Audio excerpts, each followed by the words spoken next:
Hi, this is Kerby Anderson. You know, each day we take on the tough issues and provide a biblical perspective to them. The topics we cover are wide-ranging. Apologetics, theology, prophecy, creation and evolution, intelligent design, marriage, family, child-rearing, the millennial generation, trends in society, politics, economics, business, religious liberty, the Constitution, public policy, foreign policy, military policy, tensions in the Middle East, abortion, homosexuality, pornography, sexual ethics, media, technology, history, and America's godly heritage. We talk about anything that affects your faith, your family, or your freedom.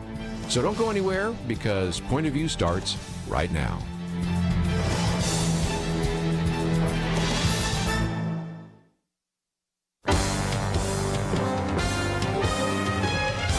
Across America, live. This is Point of View.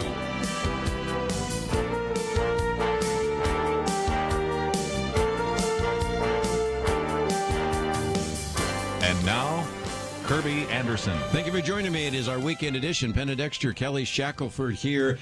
And over the last couple of weeks, I just keep having people sending me texts saying, boy, you have nothing to talk about, but we have even more to talk about than we would have thought of, simply because, of course, you've had the confirmation hearings. We, of course, have election taking place here as well. And in addition to that, of course, we have all sorts of things surfacing about Facebook, Twitter, and the New York Post. So, and, of course, Hunter Biden. And then, of course, we had 2 town hall meetings. Actually, one was a town hall meeting. Another ended up being a debate, I think, between Donald Trump and Savannah Guthrie. But nevertheless, Penna, we have lots and lots and lots of things to talk about today. Too much, as usual, on Fridays. But I think I agree with you that this one is probably over the top with things. You know, we did think, at least I thought, because Kelly was going to be back in the studio and that we would be talking mostly about the confirmation hearings. And, you know, I was kind of thinking to talk about some of the senators and their tactics, especially the Democrats, because it was, you know, it was funny. It was comical sometimes. But we have so many things have happened since the closure of those hearings that we'll get to it for sure, but it won't dominate today. Yesterday, we did talk a little bit about this one commentary I posted called The Goat Rodeo, with apologies to Goat Rodeos, because it was talking about Senator Sheldon Whitehorse and his conspiracy theory, which I love. Senator Ben Sass called it beautiful mind conspiracy charts. That was pretty good. Senator Christopher Coons, Senator Richard Blumenthal, and just a few others. And you've got a piece here that we did post, which we might get to, the what I call 2 sets of rules for women, because just think of the way in which we treat women. And since you're the woman around the table, I'll let you address this better than just 2 men. But it is amazing that if you are Elena Kagan, Sonia Sotomayor, the rules apply one way, but if your name is Amy Coney Barrett, oh boy, they really come after you in ways that they probably would never have done in any other kind of situation, if indeed her political and judicial philosophy was different. Absolutely, and it's expected. I think certain progressive women that try to put themselves out there for higher office, think Kamala Harris, think Hillary Clinton.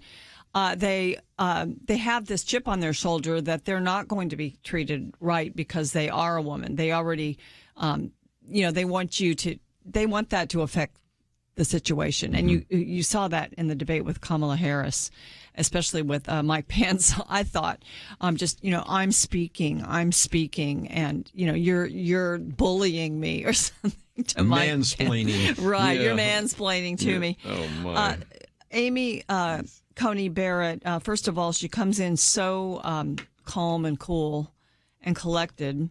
All kinds of, not really during the hearings, but beforehand, talk about her religion, talk about how she's adopted 2 kids from another country, and there's supposed to be something colonialist about that, and about, even intimations of how can you handle all of this? How could you handle being on the Supreme Court and having all these children and, assuming that you can't do that. And it's funny because the feminists were asking to do that. The feminists were insisting that they were not being given credit for being able to handle these things.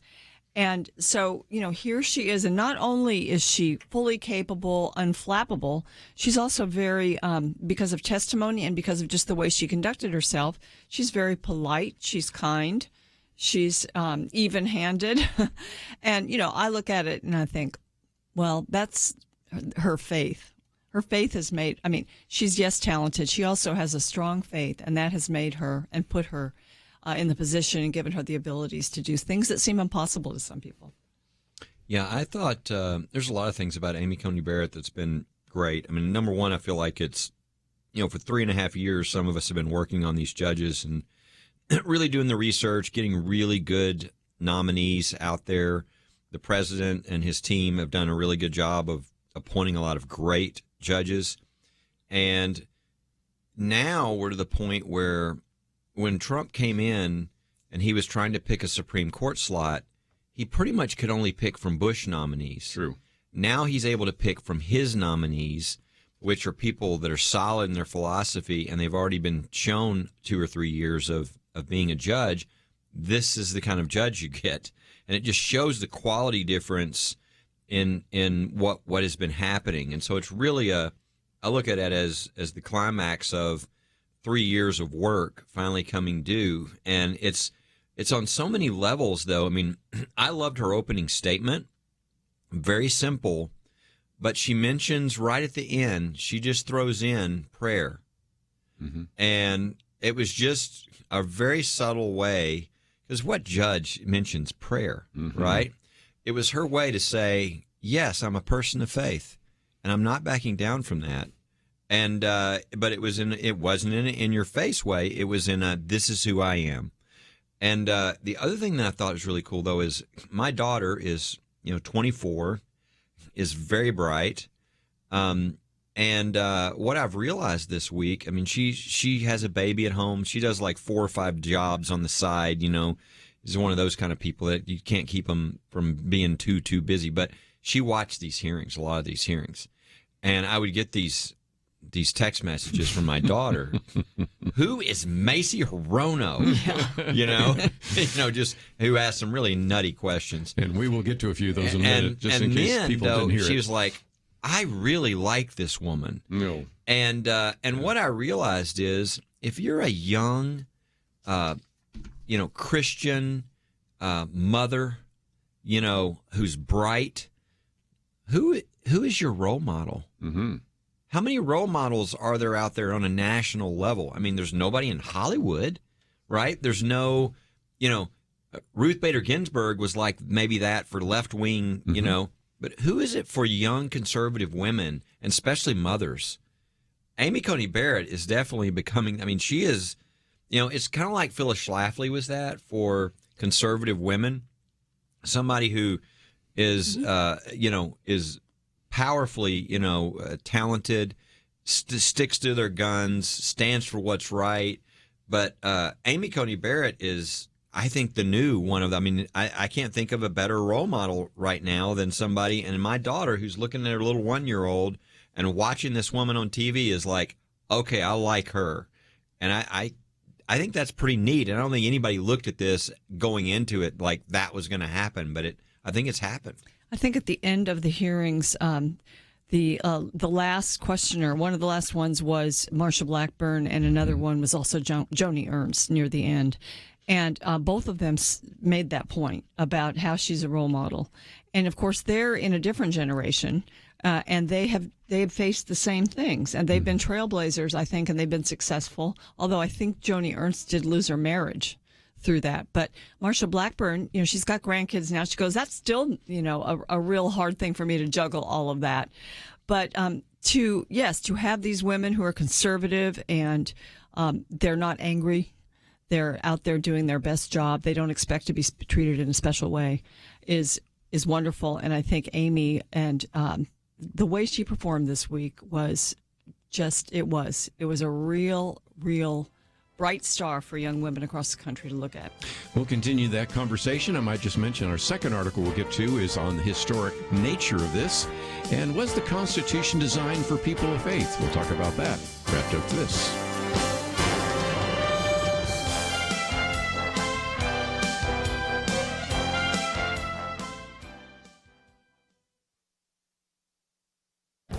This is Viewpoints with Kerby Anderson. Should the government break up Facebook? In a previous commentary, I quoted Senator Ted Cruz, who observed that the current big tech companies are larger and more powerful than when Standard Oil was broken up, and larger and more powerful than AT&T when it was broken up. Nevertheless, he and other senators don't seem ready to act. But joining this discussion is Mark Hughes, the co-founder of Facebook. He concludes in his New York Times op-ed that it is time to break up Facebook. His argument is simple. Mark Zuckerberg and Facebook have become too powerful and have a virtual monopoly in the area of social media. After all, Facebook has also acquired Instagram and WhatsApp. That means about 70% of American adults use social media, and the vast majority are on Facebook products. He reminds us that Mark Zuckerberg has unilateral control over speech. In fact, he concludes that there is no precedent for his ability to monitor, organize, and even censor the conversations of 2 billion people. While that is true, I also must disagree with the solutions proposed by Mark Hughes.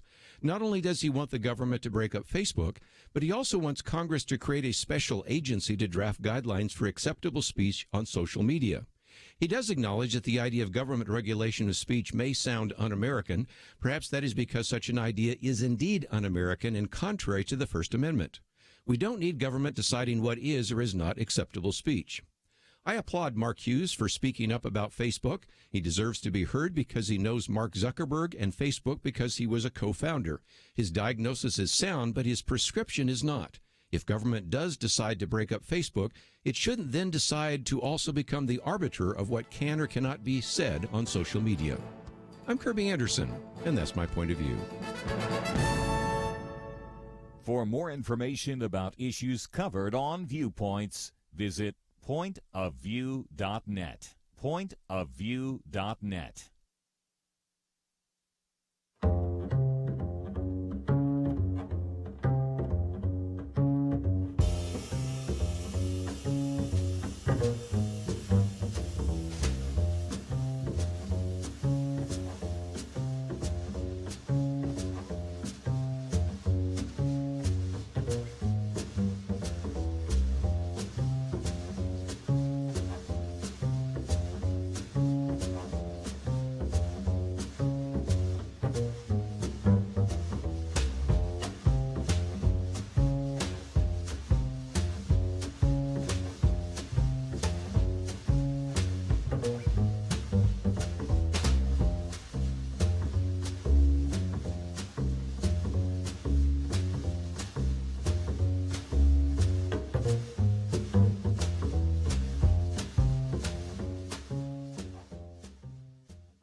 You're listening to Point of View, your listener-supported source for truth. Back once again, we are privileged to have in studio with us today Penna Dexter, Kelly Shackelford. I might just mention we have a couple of articles that we want to point you to. The second article on our list is by Mike Barrett. Of course, he's with First Liberty, General Counsel, the historic nomination of Amy Coney Barrett. We'll talk about that in just a minute. Also, another article that we will be quoting from, The Constitution was designed so people of faith can serve on the Supreme Court. Jorge Gomez wrote that one. And it really gets us into something that I was surprised about, Penna, and that is, I thought we probably would have received and seen more questions about the religious convictions of Amy Coney Barrett. After all, you have 5 current Supreme Court justices that are Catholic, but I've learned that if you are a Catholic but don't take it seriously, that's not controversial. But if you're a Catholic and take it seriously, that's controversial. But maybe there's some reasons why those questions never surfaced. What'd you find out? Yeah, I was thinking about it, and I dipped in and out of the hearings all week and didn't hear really anything about her faith, but we heard a lot about it beforehand. I think there's a couple things. One, because it was talked about so much beforehand and it was condemned, and what Dianne Feinstein did when she was up for the Seventh Circuit confirmation, talking about the dogma lives loudly within you, and that's of concern. Even Dianne Feinstein was critiqued by the Democrat Party. In fact, they questioned whether she should be the ranking member of the Judiciary Committee because she's getting pretty old. And, saying things like that may show a lack of judgment. But so that, I think it was because of the condemnation sort of across the board of using a religious test and the fact that we're so close to an election, people would remember that at the polls. And certainly when you look at these hearings, they're definitely campaign events for a lot of senators, if they're, especially if their race is coming up. But even they get to showcase themselves and their positions to their folks. So I think because of those two reasons, it didn't happen. And if it had happened, she's so sharp, and she could have dispensed with it. She was probably ready with certain comments for that, and so they were intimidated from doing that. Kelly, we also talked about this survey that your organization did, and just wanted to give you a chance to speak to that issue, because there might have been a deterrent effect when you start surveying the American people and finding out not only were some of the fellow Democrats critical of Dianne Feinstein, it seems to me that the American people, even if they don't even know that there's an Article 6 in the Constitution about a religious test, still just felt like maybe that was unseemly. What'd you find out? Yeah, one of the reasons why we did the poll is so people could understand. We thought, look, I think most people will kind of have in their gut, especially after the first time, that this is wrong, whether they know it's unconstitutional or not. I mean, the Constitution says that there shall be no religious test for anybody that's being considered for a federal position. And it's clearly a religious test to ask somebody about their religion like they did last time. And but most people just didn't like it. And we thought, let's do a poll right before the hearings. It was a Mason-Dixon poll, and let's see what the results are. And it was almost 2/3 of the country said you should not be asking nominees for Supreme Court about their religion.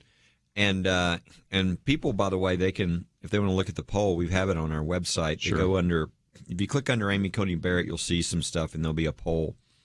The other part of the poll that's interesting is, and again, part of that is, I think that provided a cover. There were a lot of articles being written, editorials and things, and the polling and everything else. And it was, I think, if you're like thinking about asking that question, which I'm sure some of the Democrats were, they kind of got, I think it provided some protection for Amy Coney Barrett from being abused in that way. The other thing, though, we asked people about in the polling was court packing. And that was very revealing, too. It shows that a strong majority of the country are against court packing. And people don't know what court packing is because they're trying to imagine they have redefined it this week. Yes. What court packing really means, has meant for a long time, is that we've had 9 justices on the Supreme Court for over 150 years. And court packing was really attempted by FDR. He didn't like the way the court was ruling, and so he thought he would just add a number of justices, which people might say, isn't that in the Constitution? It's not. The number of justices not. It's just been 150. For 150 years, it's been 9 justices. And court packing, the idea is the House and the Senate will just pass a law and the president will sign it and they'll just add justices. This is a really bad idea. It was a bad idea for FDR. At the time, he had 75 senators of his party, okay? He had an overwhelming House and Senate. He couldn't get it through. Mm-hmm. The backlash was unbelievable. And since this is the Texas Hour, it was actually a congressman from Texas that by the name of Hatton Sumners, who stood up and said, I might be of your party, but this is not right. Mm-hmm. And good for him, right? I mean, it cost him, but this is what will happen. I think if God forbid, if somebody tried this again, I think there'd be a backlash. I really think one of the fascinating things about this, though, is if you looked at it, that what they think is, now that Republicans have pushed through all these nominees, including Amy Coney Barrett, we're now justified to do court packing. If you do court packing, what you're really deciding to do is to destroy the Supreme Court. Because if you add 2 seats, then the next party, when they come in, they add 2 seats. And, the court is now a political body. It's not a legal body. It's just whoever in politics wants to throw more people on there. And the Supreme Court is over as a legal body, as an independent legal body. And so really it's a horrible idea and it's a horrible thing to do. And that's why nobody's done it before. Look, if you wanted to change the number on the court because of the numbers, that would be a totally different thing. Court packing is you're trying to change it because you're trying to get a partisan, result. And when FDR tried it, it didn't work, and it's very damaging. And again, I hope in this last debate that Biden is forced to answer the question directly, and I hope he will answer by saying, no, that's wrong. I think he would actually pick up votes if he did, because I think this is a bad idea for our country. But if you look at the polling we did, like a high percentage of the Democrats think that it's okay now. I saw one poll that said 60%. That's right. And then it's like 80% of Republicans say, no, it's not. Right. But then the fascinating thing, and this is why I think he's not answering, is the independents. A strong majority says no. No. So that is why I think the base is pushing Biden to say yes, but he's not saying yes publicly, I think because he'll lose votes, which I think there's an opportunity for him. If he were to say, no, that's wrong, and stand against these lunatics in his party who want to destroy the Supreme Court, I think he would pick up support, but I just don't know if he thinks he can do that. There's so many things that have been part of the system for a long time that have worked well that are now challenged. I mean, you have the court packing idea. You have the idea that we might add a couple of states to the union, that we might get rid of the electoral college, that we might get rid of any filibuster. Everything would be just by majority, and all of those things would change things fairly permanently to the left. I don't know that the Republicans would have much of a chance to be in the White House, to control the bodies of government if all of those things happen. And that's, they're all being pushed. And it's different because, he was nominated because he was considered to be more of a liberal moderate. But so far, he looks to have compromised with the left so far that he probably won't govern as a moderate Democrat or as a reasonable Democrat or mainstream or whatever you want to call that. It just doesn't exist anymore. So our system could change in so many ways. I mean, we'll never be the same country. I think that's what the election's about. And I think Kelly's right that there's not that many independents, but there are some.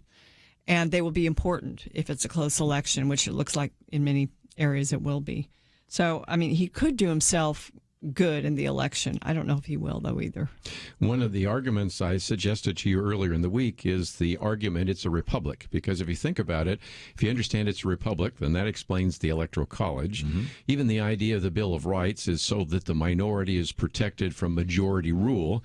And, of course, you also, when you come to the filibuster, it forced the majority to listen to the minority. So if you start with the idea that we're a republic, you can, in some respects, have a very quick one short answer to why you disagree with all those ideas being put forward there. But let's take a break because we have a lot more to cover. And if nothing else, I just got to go around the round table and get a few comments about some of these things the Democrats have said. It will be an educational process and maybe a little bit of laughter around the table. So we'll get to that right after this.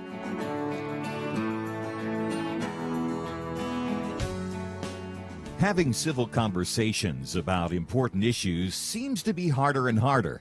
Various media outlets tell people what they should believe, why they should be outraged, and getting people to actually think, well, it can be difficult. Whether it's the gospel, tax issues, social policy, or just about anything else, you need to have solid information and clear thinking to address the hard issues. You need God's truth applied. And that's what you get in less than 2 minutes with Point of View's Viewpoints Commentary, a daily resource to help you be informed and think through the things we need to be talking about. It is free and will arrive in your inbox each day when you visit pointofview.net/signup. Sometimes we know we should say something, but we're silent because we're not quite sure what to say.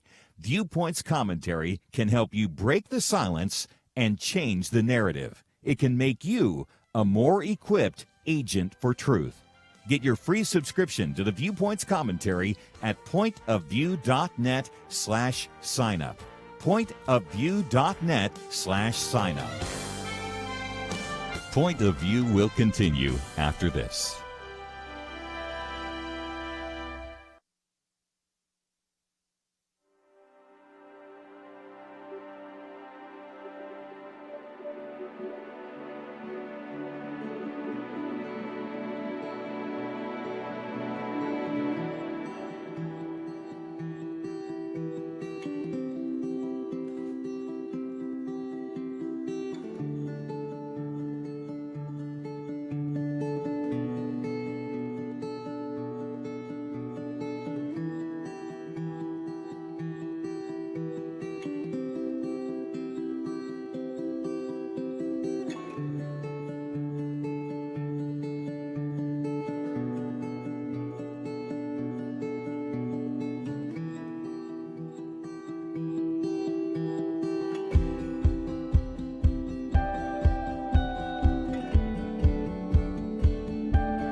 You're listening to Point of View.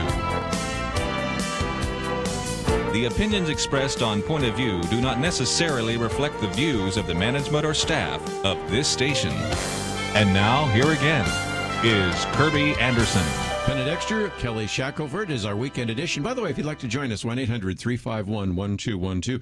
Want to stay on the confirmation hearings for a couple more minutes, and then we'll move on to some other topics. And don't forget that at the top of the hour, we'll probably talk about Facebook, Twitter, the New York Post, the town hall meetings, and a variety of other things and what that might mean. And those are all topics that we will certainly put on the table.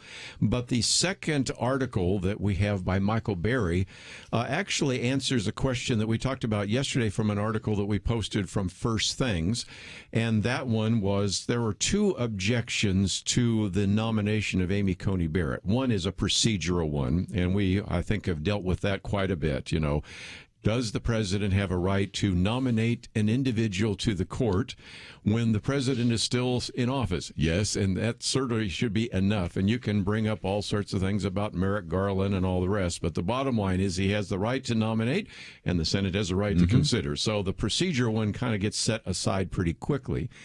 The other one, I'm having trouble saying this with a straight face looking at Kelly, is that Judge Barrett will be an activist. Remember that one? Because they said, well, because she's a Catholic. But there's a very good piece by Mike Barry, who she actually, when she spoke at Hillsdale, actually tried to address that very important issue.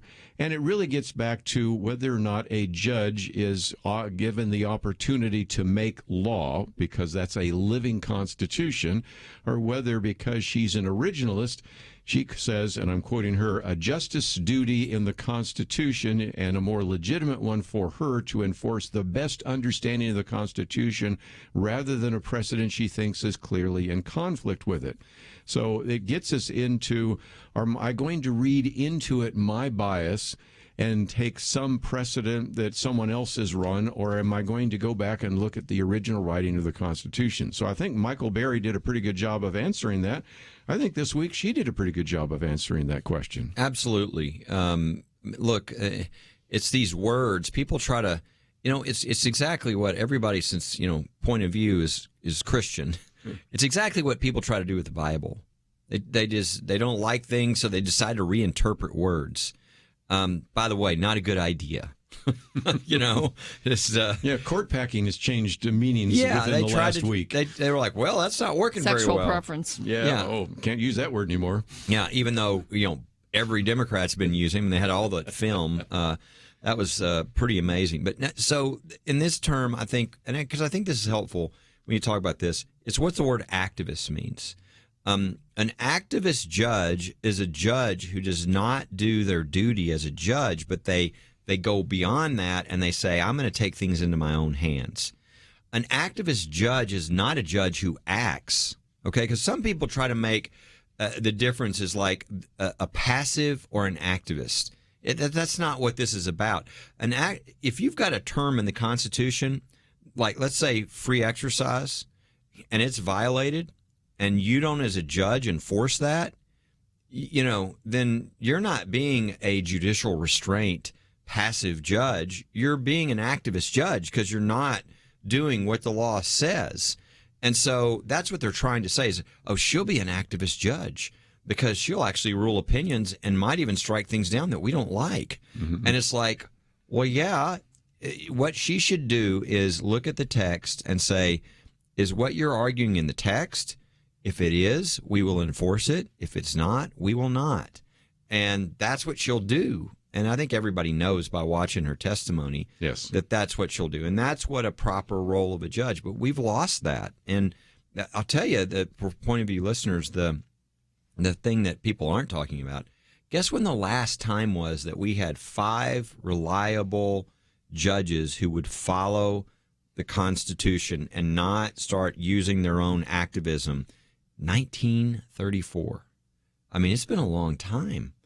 And this is going to be, I think, a great thing for our country.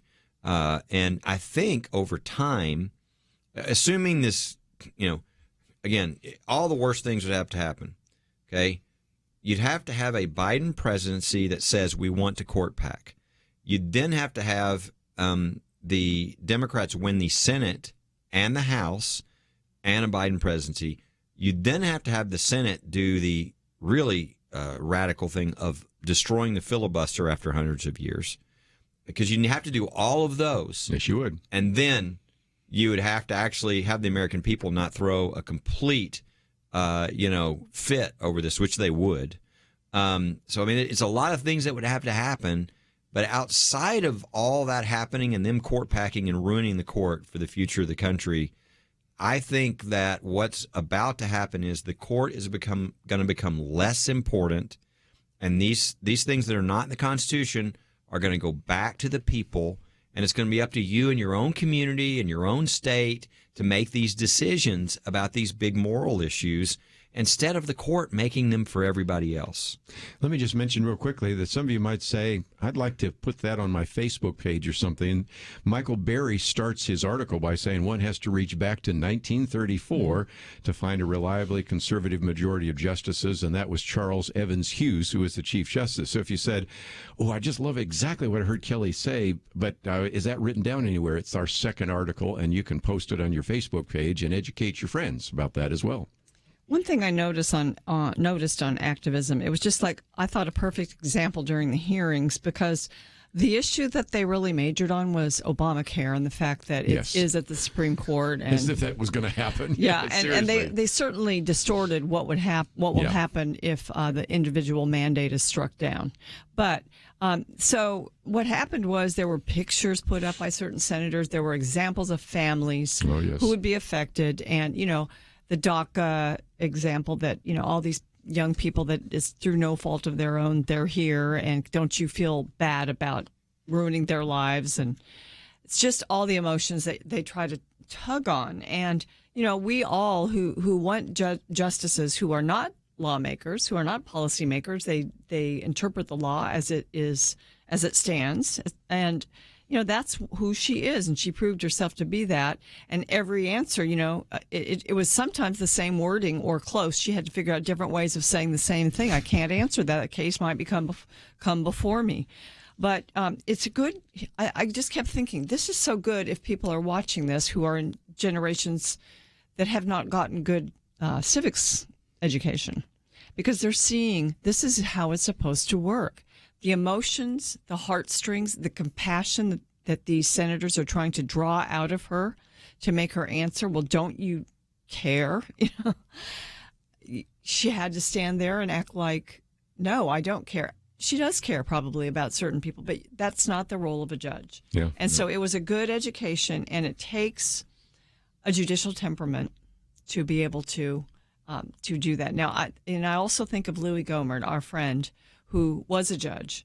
And at one time, he found he had so much passion for the way the country should be run and the policies that he quit being a judge, and he ran for Congress so he could be a lawmaker. So he could do those things. But when you're a judge, you're not supposed to be doing that. Yeah, I kept watching what was going on thinking, the American people are not this stupid. Let's hope not. I'm like, it takes a real low IQ to not go, what are you doing when the argument that the president and she got together and she was being picked so that she could overturn the Affordable Care Act. That's one of the dumbest things I've ever heard in my life. The black money. Yeah, number one, the Koch brothers. You have no idea how she's going to rule on the Affordable Care Act. It involves one of the main things on it is a severability, which means if one part is constitutional, do you sever it? The more conservative approach, which by the way is probably her approach, is to try to keep the law alive.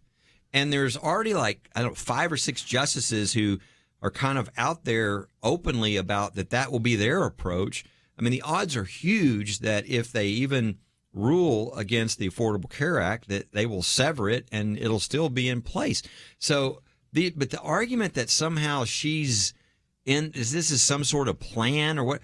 I can guarantee you that even the president never even had an intention about the Affordable Care Act. Okay, so I think they knew that. I think this was clearly false because I don't think they're that dumb.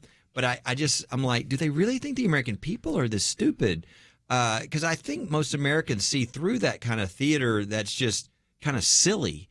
And I think that's why they didn't get anywhere. They were losing, her popularity and support was going up the more they asked her questions throughout the 2 days. But I wish people would have more respect for the American people and ask them real questions and not do this fake stuff that I think Americans can see right through. After the break, we'll talk about a couple of those questions, but let's just talk about the optics. These huge notebooks from the senator from Hawaii, and then Cheese holds up a blank piece of paper. I think that told you a lot right there. We'll be right back.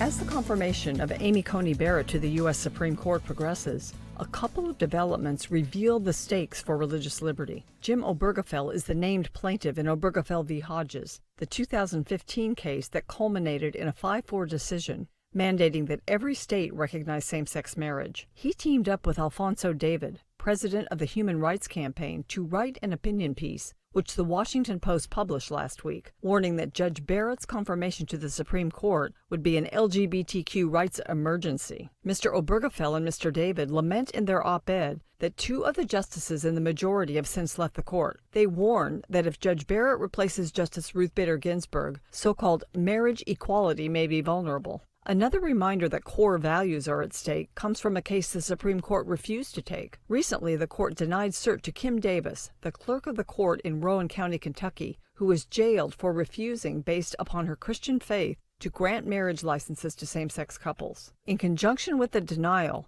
Justice Clarence Thomas wrote a scathing statement, joined by Justice Samuel Alito. He explained the threat the Obergefell decision poses to Americans with sincerely held religious beliefs that do not condone same-sex marriage. People of faith who exercise their belief that marriage is exclusively between one man and one woman are often labeled as bigots and can be severely penalized when they live according to those convictions. The Thomas Alito statement points out that same-sex marriage is found nowhere in the text of the Constitution, and that if the states had been allowed to resolve this question through legislation, they could have included accommodations for those who hold these religious beliefs. It would take extraordinary circumstances to overturn Obergefell, but Justice Thomas's statement and the progressive left's alarm are reminders of just how important, how crucial Judge Barrett's confirmation is.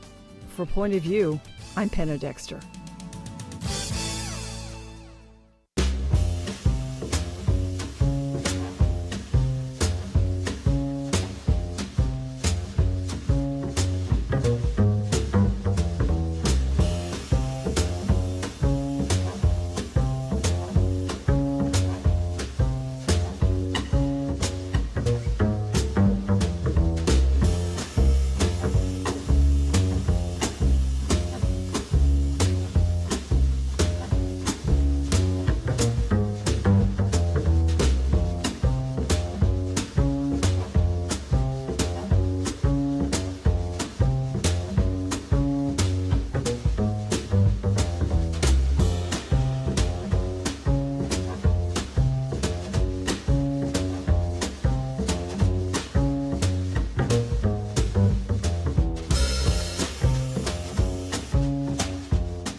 Now, back to Point of View, your listener-supported source for truth.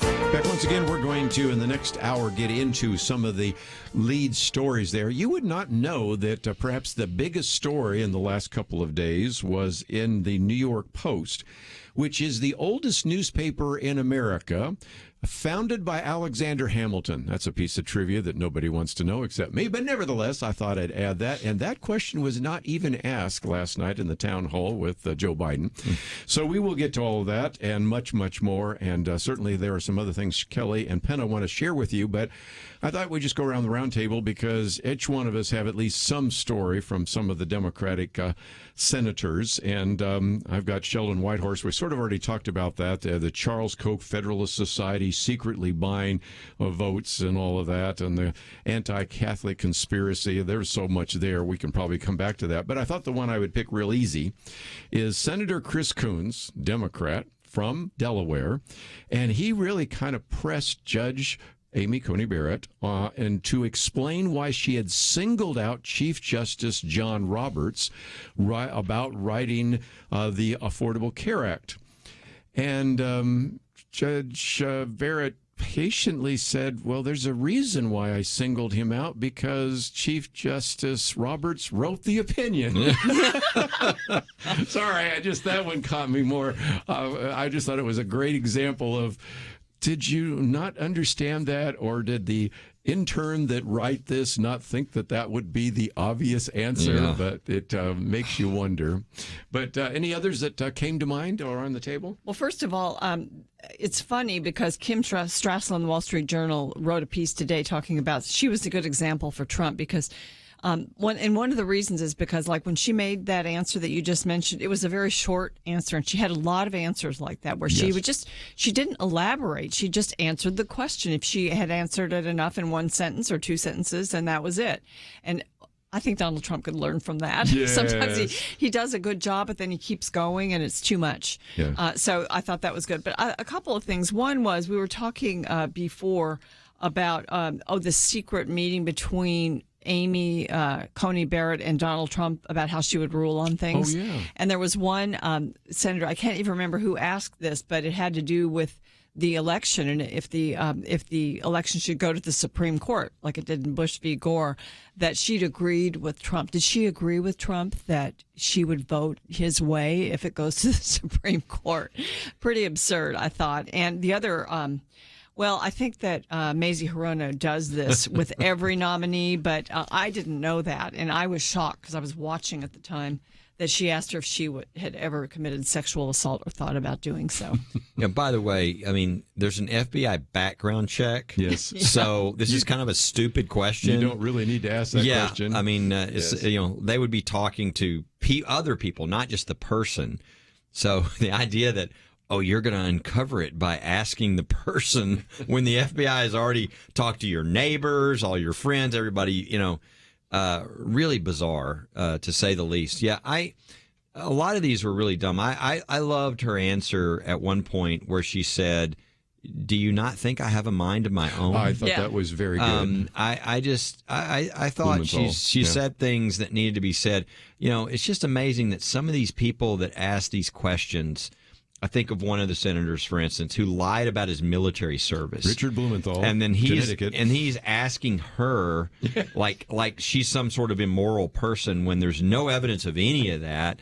It's just bizarre. I mean, it's to watch some of this, and it's silly. Now, I will say this: there was an article today. I think it was by Rich Lowry, and I agree with him that I think long term, I think these hearings have really kind of, it started with Ruth Bader Ginsburg. Mm-hmm. This idea that you can't answer, it's kind of the ethics now. So you really, if you're her, you can't. But the ethics standard needs to be changed. You should never say how you would rule on any particular case. But I think you should be able to talk to nominees about how they understand the Second Amendment, how they understand the First Amendment, what their approach would be, not just in judicial restraint, but in actually how you see it. I do think you should be able to ask those questions, and I think judges should be able to answer that question, because I do think that should be something that you would want to consider. Not that you would know how any particular case would come out, but you at least need to know how they see. For instance, if you had somebody coming up, do you think that the Second Amendment right to bear arms is an individual right? Or do you think it's only a right that's held if you're in the military? That would be something I would think, if I'm a senator, I'd want to know before I put somebody on the court how they interpret certain things, not in a specific case, but in a broader way. You can't do that right now. She couldn't do that. It would be considered unethical for her because of the way the ethics has sort of, been drawn out over the years. And I think as a result, it's kind of a little game now with every nominee. They come up and they say, I can't answer any of these questions. It makes the hearings not very productive, really. Exactly. Yeah. And I think people would be more educated the other way, too. I think you'd have to change those, like those ethics rules or whatever. You have to change that affirmatively before you got anywhere close to a nominee to make clear where those lines were in the future. But I do think that kind of a change would be good for the country, because I do think that the Senate needs to be able to look at and ask questions in some of those areas without. Again, I think what the Democrats are trying to do is really bad, because it was like, we want to know your result in specific. And no judge can do that. And it shows a total misunderstanding for what they want the court to be. They want the court to be like a mini legislature. That's why they ask those questions that way. And that's Yeah. what people don't understand. They're like conservative or liberal judges. Oh, it's just the same, different sides of the same coin. No, a liberal wants the judge to get to the results they want. The conservative doesn't want the judge to get to any specific results. They want them to act like a judge and to go where the law says you should go. All just judges, whether they're liberal or conservative, should be textualists. It should be. But, Yes. Yeah. But, if the court gets back, like you said, Kelly, to where it should be, and it's less important, it recedes in importance as to, an election issue or whatever, then I think it would be good, because the Congress then will begin to step back up We'll to have its to role. do something. Absolutely. That's right. And, the Congress does not have a very good approval rating right now. So if the Congress starts doing its job, it's been very frustrating, because it's also made the executive branch too powerful. All the executive orders that are issued, because Congress won't do anything. So I think the court will be key. If you get, she's confirmed, we may see a better balance in government. We may see the entire government going back to where it should this be. court, for instance, on the conservative side, there's something called the non-delegation doctrine, and it's considered that this court, as it is more conservative, is likely to go in that direction, which means the Congress can't delegate rulemaking authority to these bureaucrats that aren't elected. If you want to say, hey, I'm going to come after you for a fine for this government regulation, then the Congress has to pass it, and they have to be seen passing it. Okay? And you can't just say, oh, I'll just let the EPA just come up with that on their own. Those types of things will really force these issues to be decided by your elected officials, which then will leave more accountability and more power in the hands of the people. So I think we're going to see that in a lot of ways now with more conservative justices. Yeah, we saw that with Neil Gorsuch. One exception, of course. Yeah. And we've seen that with Samuel Alito, and I think we'll see that with Amy Coney Barrett. Initial vote next Friday, 23rd, and then a final vote 26th. Is that That's what right. we're talking about? Yep. So Friday and then Monday, and then again, absent some surprise that they're not already prepared for, because I think they're prepared for surprises. On Monday the 26th, she will be on the United States Supreme Court. So there you go. When we come back, New York Post story that Twitter said you don't have a right to read or even pass on to others. We'll be right back.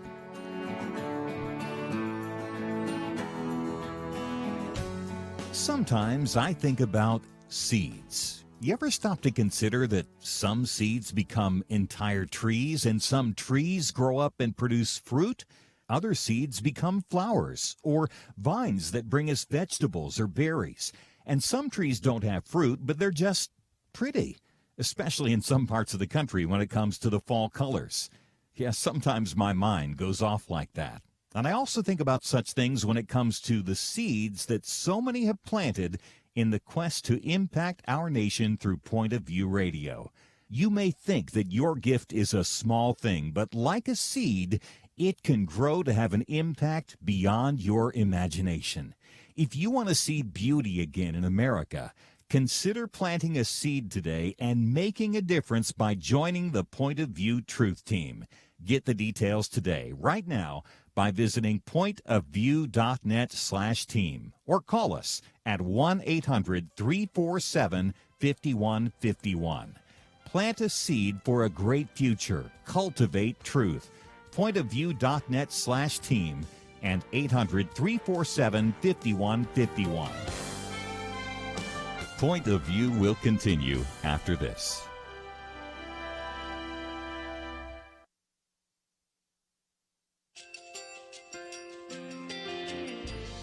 I just want to thank you so much for all the wonderful programming you have. You're just absolutely fantastic. I recently started listening to Point of View, and I really found it interesting because of the different subjects you cover. Thank you for that. I really appreciate everything that you do in keeping us informed. Thank you, Kerby, for everything that you have been doing. I appreciate all the work that you're doing, advocating for the Word of God. Thank you so much.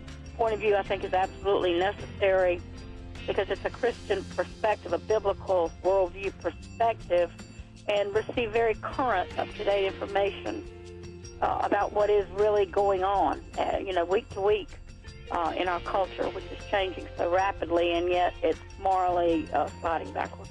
Yeah, I'm just, first of all, I thank you guys. Y'all's program is wonderful, and enjoy it every day. I learn so much every time I listen to it. Point of View Radio Talk Show.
Hi, this is Kerby Anderson. Each day we take on the tough issues and provide a biblical perspective to them. The topics we cover are wide-ranging. Apologetics, theology, prophecy, creation and evolution, intelligent design, marriage, family, child-rearing, the millennial generation, trends in society, politics, economics, business, religious liberty, the Constitution, public policy, foreign policy, military policy, tensions in the Middle East, abortion, homosexuality, pornography, sexual ethics, media, technology, history, and America's godly heritage. We talk about anything that affects your faith, your family, or your freedom. So don't go anywhere, because Point of View starts right now.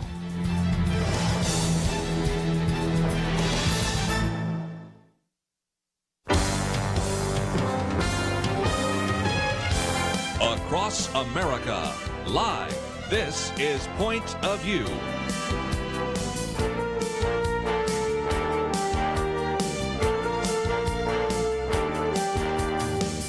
And now, Kerby Anderson. Thank you for joining me. It is our weekend edition, and we are privileged to have in studio with us today Penna Dexter and Kelly Shackelford, President and CEO of First Liberty Institute.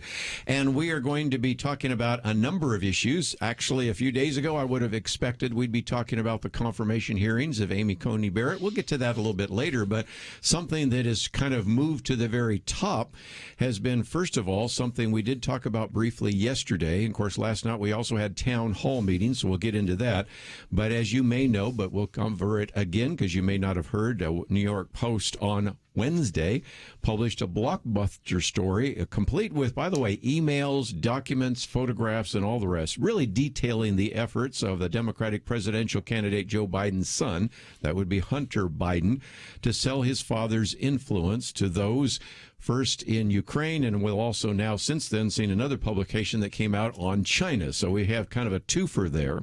Now, that itself is quite a story, but what became even more significant is, first of all, Andy Stone, who is with Facebook. He's the policy communications manager, but he used to work for Senator Barbara Boxer, used to also be involved with the Democratic Congressional Campaign Committee and a number of other things. Nevertheless, just thought I'd point that out real quickly, announced that the Facebook would start, quote, reducing the distribution of the New York Post. Well, that only lasted a few hours. Before then, they decided not just to reduce it, but to prevent anybody from being able to see it. By afternoon, Twitter had joined that and then started locking up the accounts of the White House press secretary, the New York Post, the Trump campaign. I saw Sebastian Gorka. I now can give you a very long list of individuals who found themselves with their Twitter accounts locked up simply when they wanted to post information about that or try to pass the Twitter post on. This is the New York Post, one of the larger newspapers in the country, in one of the largest states and in the largest city in the country, and it had its Twitter account locked up. Penna, what's your thoughts? Yeah, it's huge, and it's raising all kinds of concern and red flags, and people are looking at this and saying, first of all, we've already been concerned about the control that big tech has over our communication. I mean, they've been given some freedom and also some immunity from liability. And so, that's all been a concern before this. Now we're looking at what can they do to influence an election. They can do a lot if they're allowed to do it. And we've got an election coming up so soon. I mean, and this is happening 3 weeks before an election, and it's only going to escalate now, all the stories and the damage that they could do or the freedom that they could allow. So there are going to be hearings. Jack Dorsey, the president of Twitter, is going to be before the House Judiciary or the Senate Judiciary Committee on Friday, a week from today. And I don't know who from Facebook will be called, but probably someone.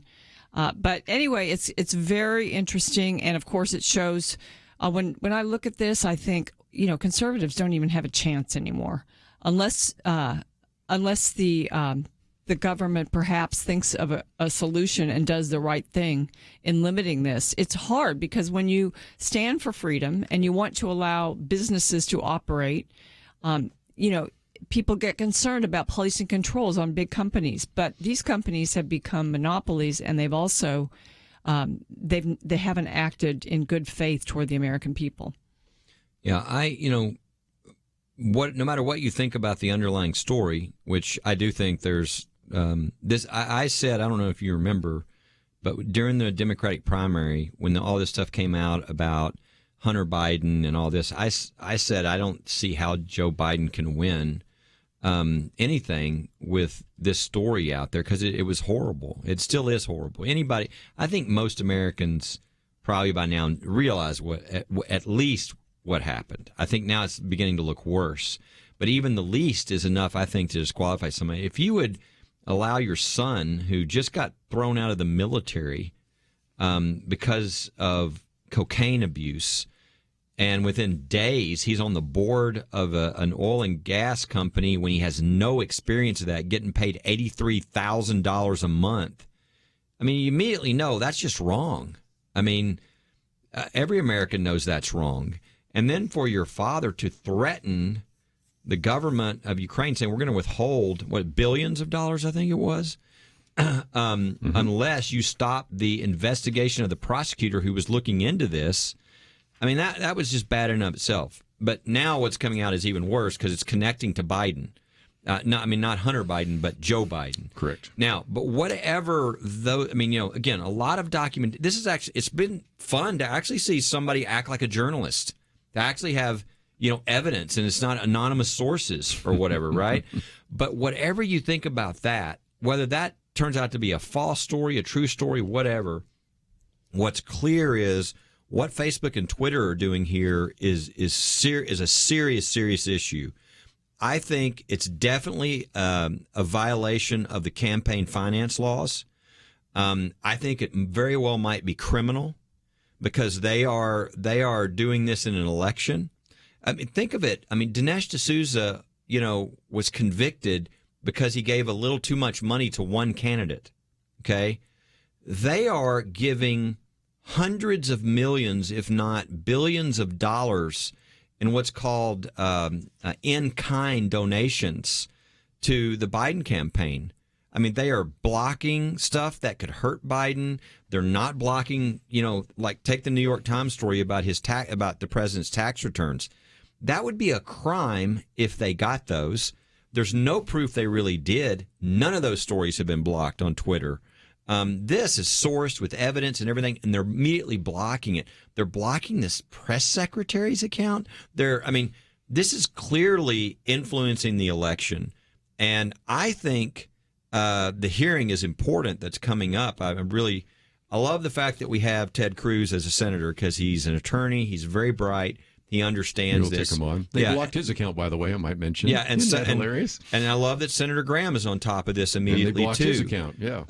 But I really think, again, no matter what you think underlying, no matter whether you're liberal or conservative, this is really serious to you, because we now have an oligarchy of a few tech companies controlling our country, and this is a violation of the law. And I hope that they either immediately correct themselves or they start to pay a very heavy price, because this is really dangerous what's going on. Jack Dorsey made somewhat of an apology, saying we didn't handle it well. Yeah, but that's the understatement of the year. And, I think one of the emails on this laptop, I cannot exactly quote it, but it was from Hunter Biden to his kids, or one of his kids, talking about, about grandpa, or, your father is not going to be taking 50% of your salary, which was signaled that the money that may be going to Joe Biden, and may have been going to him for many years because of that family's corruption. Yes. Speaking of corruption, when we come back, we do have an article about that in terms of influence peddling. And you all around the table know who Peter Schweitzer is, and we've had him on this program many times before. And I might just even mention that this video out now, Trump card, has Peter Schweitzer in it, and Kelly Shackelford as well. So we'll come back and talk about some more aspects of this story right after this.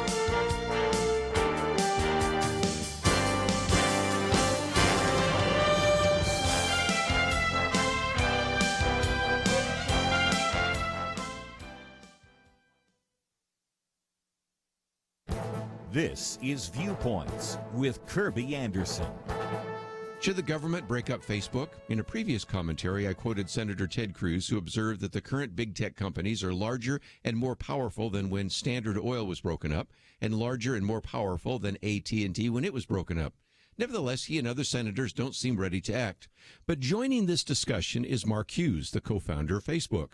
He concludes in his New York Times op-ed that it is time to break up Facebook. His argument is simple. Mark Zuckerberg and Facebook have become too powerful and have a virtual monopoly in the area of social media. After all, Facebook has also acquired Instagram and WhatsApp. That means about 70% of American adults use social media, and the vast majority are on Facebook products. He reminds us that Mark Zuckerberg has unilateral control over speech. In fact, he concludes that there is no precedent for his ability to monitor, organize, and even censor the conversations of 2 billion people. While that is true, I also must disagree with the solutions proposed by Mark Hughes. Not only does he want the government to break up Facebook, but he also wants Congress to create a special agency to draft guidelines for acceptable speech on social media. He does acknowledge that the idea of government regulation of speech may sound un-American. Perhaps that is because such an idea is indeed un-American and contrary to the First Amendment. We don't need government deciding what is or is not acceptable speech. I applaud Mark Hughes for speaking up about Facebook. He deserves to be heard because he knows Mark Zuckerberg and Facebook because he was a co-founder. His diagnosis is sound, but his prescription is not. If government does decide to break up Facebook, it shouldn't then decide to also become the arbiter of what can or cannot be said on social media. I'm Kerby Anderson, and that's my point of view. For more information about issues covered on Viewpoints, visit pointofview.net. Pointofview.net.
You're listening to Point of View, your listener-supported source for truth. And once again, it is Weekend Edition. If you'd like to join us, 1-800-351-1212. I've oftentimes said some of the conversation that takes place at the break we should broadcast, and one of those, as I just found out from Kelly Shackelford, that next Thursday is the second, supposed to be the third, but second presidential debate. The last presidential debate. Last, and of course, we have almost 20 million people have already voted before they've even heard that debate. But anyway, it's at the college where your son is attending, and I might just mention that you're going to be there, so that's going to be fun. Absolutely. Maybe we can tie into you on Friday. Belmont, and I hear you're bringing that big truck, so talk about what that is. Belmont University is holding the last debate. That's in Nashville, those who don't know. And anyway, Charlie Kirk has a group. I think a lot of people have heard of Turning Point USA, and so they have a group there. They have chapters all over the country, and so they're going to have 700 to 1,000 students there kind of getting excited before the debate starts.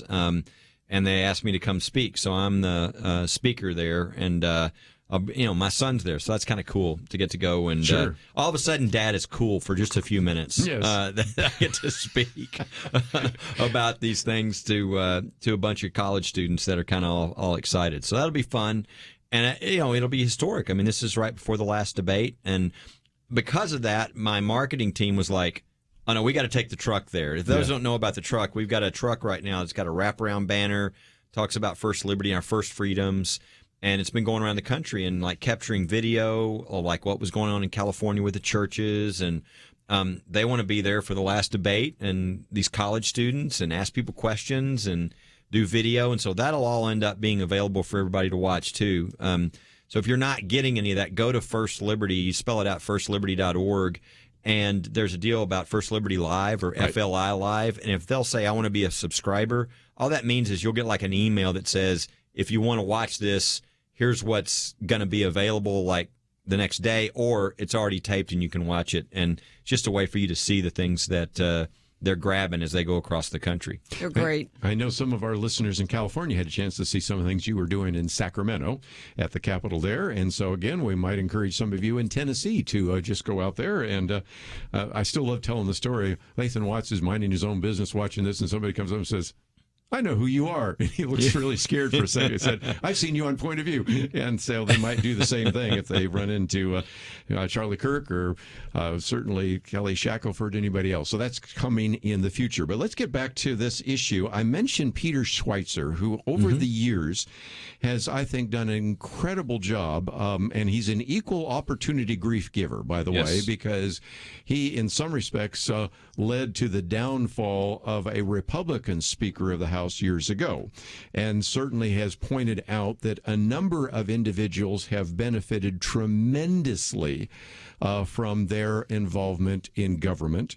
And, of course, there have been some real questions about the fact that Hunter Biden, who actually is able to join Burisma, and now the number is maybe was spent $3.4 million for his lack of energy expertise. Just get that in your head for just a minute. I mean, again, I want people to sit and think about this. Imagine if you had just been kicked out of the military for drug use, and within days, you get a job on the board of a Ukraine oil company when you have zero oil and gas experience, and you're going to be paid $1 million a year. And your dad is the person responsible for Ukraine. Yes. Foreign policy. And billions of dollars that we're about to send to them. Well, let me go to the Thursday, because the Wednesday story is about Ukraine. The Thursday story is about China. And back in December 2013, and nobody denies this one, both Hunter Biden and Joe Biden get on Air Force Two to China. And Hunter Biden is introduced to a businessman by the name of Jonathan Lee. Lee's company then gave Hunter a 10% stake in this investment fund. The investment fund is now worth $2 billion with a B. And then you have another Chinese businessman that he was introduced to, Yi Jiaming, and he was involved in the natural gas business in Louisiana.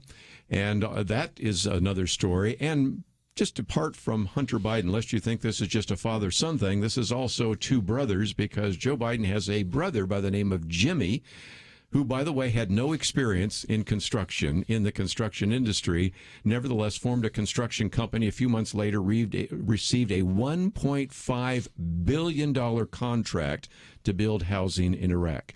You can assume this is all coincidence, but I have swampland to sell you if you want, because these kinds of things happen all the time, and they're well documented by Peter Schweitzer. Well, and then you have Biden in public making fun of Republicans for saying that China is a danger, and saying that, oh, come on, man, China is not a problem. And we all know now what, Trump has been doing. He's kind of, lifted the kimono a little bit, by showing we got a real problem here, and with trade and with what their intentions are, which are to move the America out of the number one spot in the world in the very near future. We've seen all this stuff going on. The coronavirus, which never should have happened to the rest of the world if they would have been honest about what was going on. So it's a real. I mean, this is. If they've got hooks into you and they've got all kinds of information on you and your family and everything else, and you're about to become president, and that's sort of one of our main adversaries that you have to watch, that's very disconcerting on that level as well. Penna, we used to talk about this in the 1990s. You remember that, with the Chinese influence even back then with Gore and Clinton and things like that? We did, and we under the Clinton administration, there was a lot opened up with China. Of course, before that too. I mean, Richard Nixon started the ball rolling, but China joined the World Trade Organization. China was given most favored trade status, which a lot of conservatives across the board were opposing. And so, and then under the Bush administration, there was a lot of trade and a lot of things were let go, I think, because we wanted to build that relationship. And a lot of Americans were making a lot of money dealing in China. But So it took but then you saw many jobs being destroyed in the United States because of this. And so, I would look at this and sometimes I would wonder, is this the price we have to pay for prosperity? Global prosperity, globalization was a big word. It seemed to be lifting many boats. But Donald Trump came in and he looked at the big segment of the population that was being hurt by this, our manufacturing, our agriculture. And he said, no, this isn't right. I'm going to do something about it. And he did, even though, he had the tax cut, which started helping the economy, and putting these tariffs on China started hurting certain segments. You have to feel some pain in order to get this whole thing shifted. But he was willing to take that in order to get our relationship with China fixed. And I think one of the telling actions of Joe Biden was when the Wuhan virus started coming from China, and President Trump fairly early on closed flights coming in from China. And even though Biden is very critical of Trump's handling of the virus, that was one of the important things that had to be done. He did that, and he was Biden just pilloried him for it. So, now, we know why. We know that Biden really can't agree with anything that's done against China. Yeah, it's it's disturbing. And that's why this story and this information that's now out has to be looked at. And the idea that, it's one thing to say we don't necessarily agree that this is factual. If Twitter or Facebook or whatever, they don't have to agree that something's right or not right, but there's evidence for it. This is I think the fourth largest newspaper in the country, and they're banning their. It's the oldest newspaper in the country, founded by Alexander Hamilton. It's really, That's how far back it goes. This is really scary. And Twitter and Facebook are out of control, and all these people doing it are all former Democratic campaign people. It's like, hello, somebody needs to wake up over there, and soon. Yeah, because I really think that some of this could be criminal with regard to the election, and so they're really in a dangerous area here when they start blocking the president's account and the White House spokesperson and all this. On what basis? They're really. You don't see any of this towards anybody on the Biden side.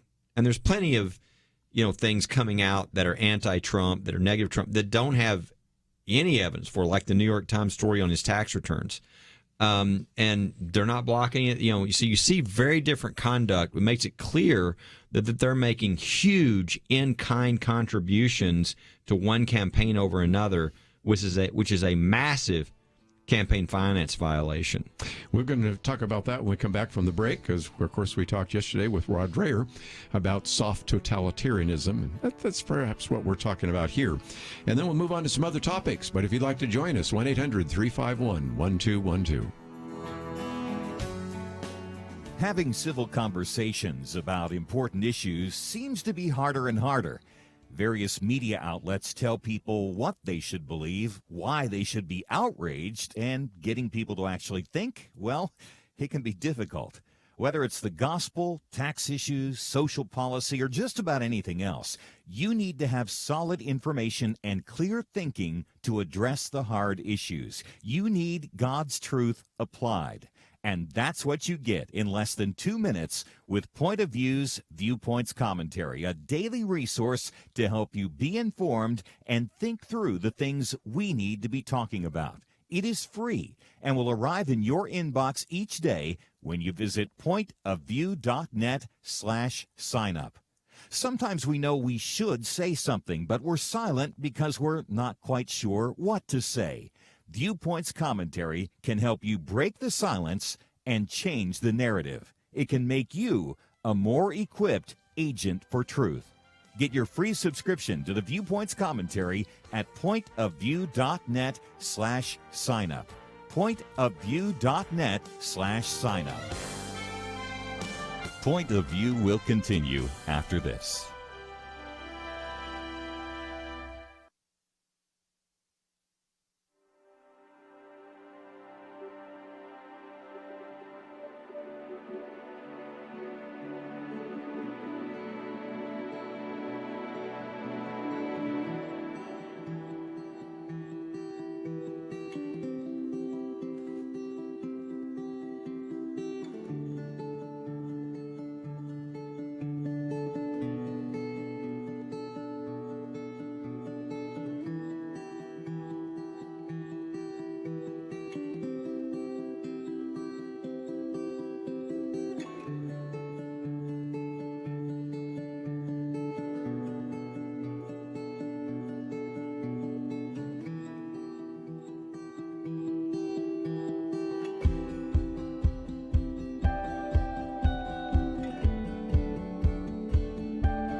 listening to Point of View.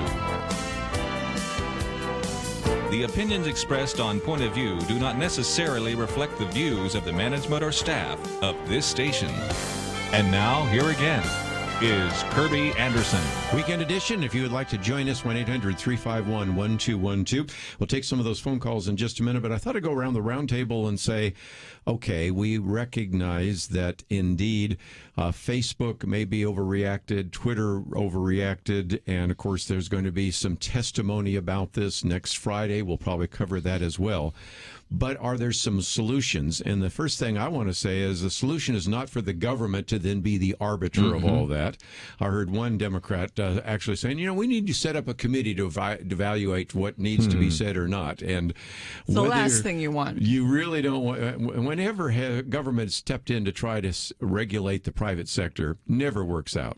But I do think there's a solution, and that is that under the First Amendment, you have the right to publish whatever you want, but you also can be held accountable for it. But under the Communications Decency Act, Section 230, these particular platforms are really not platforms. They're publishers. And I make a distinction between a platform, which would be just like having an open air area in the park where you could speak, versus a publisher like the Washington Post or the New York Post or something like that. And it seems to me, Penna, that may be the real solution for some of this that may be considered in the testimony next Friday. What's your thoughts? So if you're a platform, then Section 230 is fair and it applies. But if you're a publisher, then you're making content decisions. You're making calls, and you're picking winners and losers in a sense, or you're picking who gets freedom to publish what. So at that point, you should not then be immune from liability for what is put out there. So, yeah, I'm sure. I don't think that's the full answer, but I'm sure that's something that will be discussed. Yeah, and I'm they're a conservative split on this issue, but I think it's an antitrust violation too. I think these people are too big, they're too powerful. I think Google is bigger than 80-90% of the countries in the world. They can buy all of our politicians. Basically, they can buy enough to stop votes and things. I think it might be the only way, because I worry about getting anything done with 230 because of how much power they have. But antitrust would be in the courts. And I think the ultimate problem here is that these people have so much power and they're controlling our communication that there needs to be a solution in that they can't have this much power. It's anti-competitive, and they've essentially created these monopolies, and nobody else can enter, and they're controlling everything. So I feel like antitrust is going to have something to do with this if we're going to get any solution. Now, maybe this is the solution, what's happening right now, because if all of a sudden Twitter and Facebook are involved in what could be possible crimes with regard to election law, again, I want people to think, I think... Just reverse it. Say it was the other way. Yeah. Well, even think about Dinesh D'Souza. Did he go to jail? I think he went to jail, didn't he? He served time, but it was at night. So it wasn't like he was hard time. But essentially, you had an American citizen go to jail because he gave too much money to one person in a race. Okay, now think about that. Now compare giving hundreds of millions of dollars, maybe billions of dollars in an election, and shutting down the accounts of the president this is a whole nother level and Dinesh D'Souza went to jail. Yes. He served time. So I think there's serious criminal implications here. That might finally what should happen if you're Facebook, if you're Twitter, what you should have already done is said, you know what, we've got a real problem here. We need to correct this. We're going to come up with some promises to our consumers about how we're going to act, and it's going to be fair. Instead of having people making these decisions who are a bunch of Democrats, we're going to actually have an even panel in case we ever have to step into something because we think that maybe we got to block something for it's criminal or whatever else. Sure. They should have taken care of this because what they're doing is they're going off the cliff. And they're about to be in a serious situation because they wouldn't take care of a problem that they know they have because they don't want to give up their power. And that's why I really almost think that antitrust might be the only way, because you can go into court. It's not a matter of how much power you can or how many contributions you can make to senators and congressmen. It's just a matter of getting in front of a judge and showing that these people are completely controlling these industries and their monopolies. And if nothing else, some of you might be thinking, well, do we even know the story's true? And that's really not the issue. But, okay, let's look at that for just a minute. You know, I've read pretty widely, and I thought there was probably the best article against this, which was in Mother Jones. I know you guys don't read Mother Jones, but I did. And the argument is, as well, since this come from Rudy Giuliani, because he was one that passed that on, then maybe we don't have a chain of custody. I think that's really a weak argument, but it's an argument, okay? And the way in which you could respond to this was to say, we're going to post this, but we have these questions.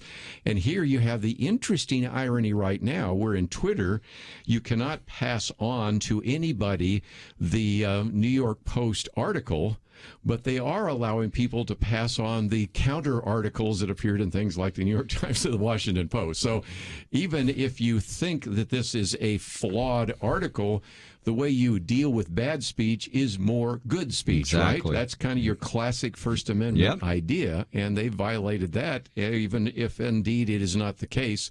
There's a lot of evidence to suggest this is exactly true, because it isn't just the New York Post, it's Peter Schweitzer and all sorts of other people that have investigated this for years. So the Senate Homeland Security Committee is in the process of validating the information. That's according to Ron Johnson, Senator. We'll find out if it's true or not, and that will be helpful. Well, let's very helpful. I think it is true, though. Get a phone call really in, and again, if you'd like to join us, 1-800-351-1212, and in Ohio, Ari, thank you for calling today. Hey, thanks for having me. What would you like to add to our conversation? Well, again, I just want to say I'm very happy to be hearing this conversation, because I'm driving through Ohio and I was listening to NPR, and that is drivel. So you guys were talking about the totalitarian tiptoe. I think you were getting to that sort of thing here. And I guess my comment is, I hate to bring up the mask debate, but I've called the Cuyahoga County Board of Health, the Ohio Board of Health, and I ultimately want to know why people are still walking around for exercise with masks on, and why children are running around with masks on, and why I can't go into the grocery store without a mask on. And,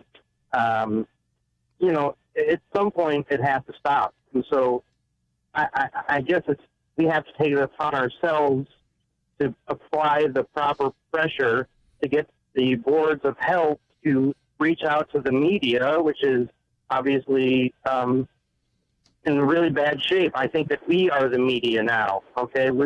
Yeah. And so really, we're coming to a break, so let me just go around the roundtable. But, one of these questions, again, and you've seen censorship of certain individuals who are credentialed doctors raising other questions, broader than just the mask, and all sorts of different drug treatments and all the rest. And now, as I put in a commentary a couple of weeks ago, who at Twitter is got the medical expertise to determine whether or not this particular doctor or this particular treatment can or cannot be posted? And it just, after a while, it causes you to just wonder, like Kelly said, let's put together a panel that brings a little more expertise in it than just a few people that don't like a particular statement that's being made. Yeah, it's frightening what's going on. I think part of the election is on this. You got two very different approaches by the two presidential candidates, right? I mean, every time you see Biden, he's got a mask on. I mean, even if he's 100 feet away from everybody, right? I mean, that's just and kind outside. That's just. But you don't, Trump usually is not going to, because and it shouldn't be. I mean, if you're the president, you're getting tested everywhere you go, and everybody comes near you is getting tested, and you're like 50 feet away from people, you shouldn't wear a mask. There's no reason to wear a mask. But very different approach, right? I mean, Biden has said that he would lock everything down again if things kind of get going again. Trump has said we will not do that. So it's you're kind of making those decisions. The real answer to the caller's question, though, is the solution to that is, who are your local officials? Yes. Who are you electing?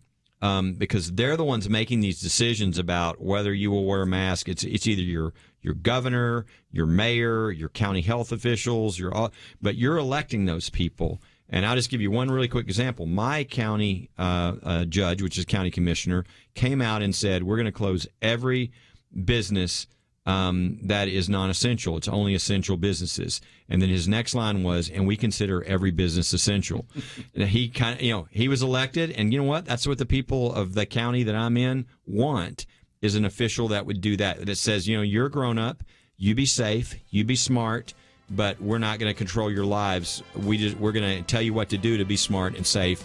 And things have gone well there, but that's up to you and your local officials. Go down the ballot. Figure out who your county judge is. That may be really important. We'll be right back.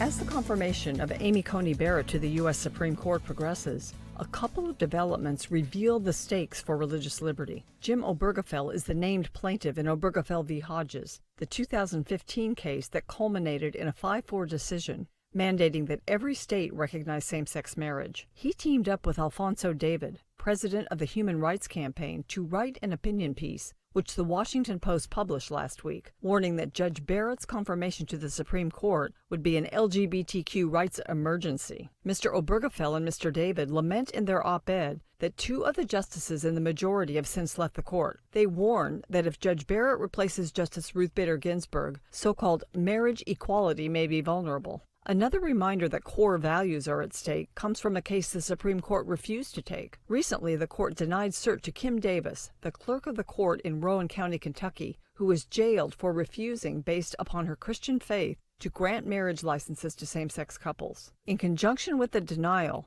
Justice Clarence Thomas wrote a scathing statement, joined by Justice Samuel Alito.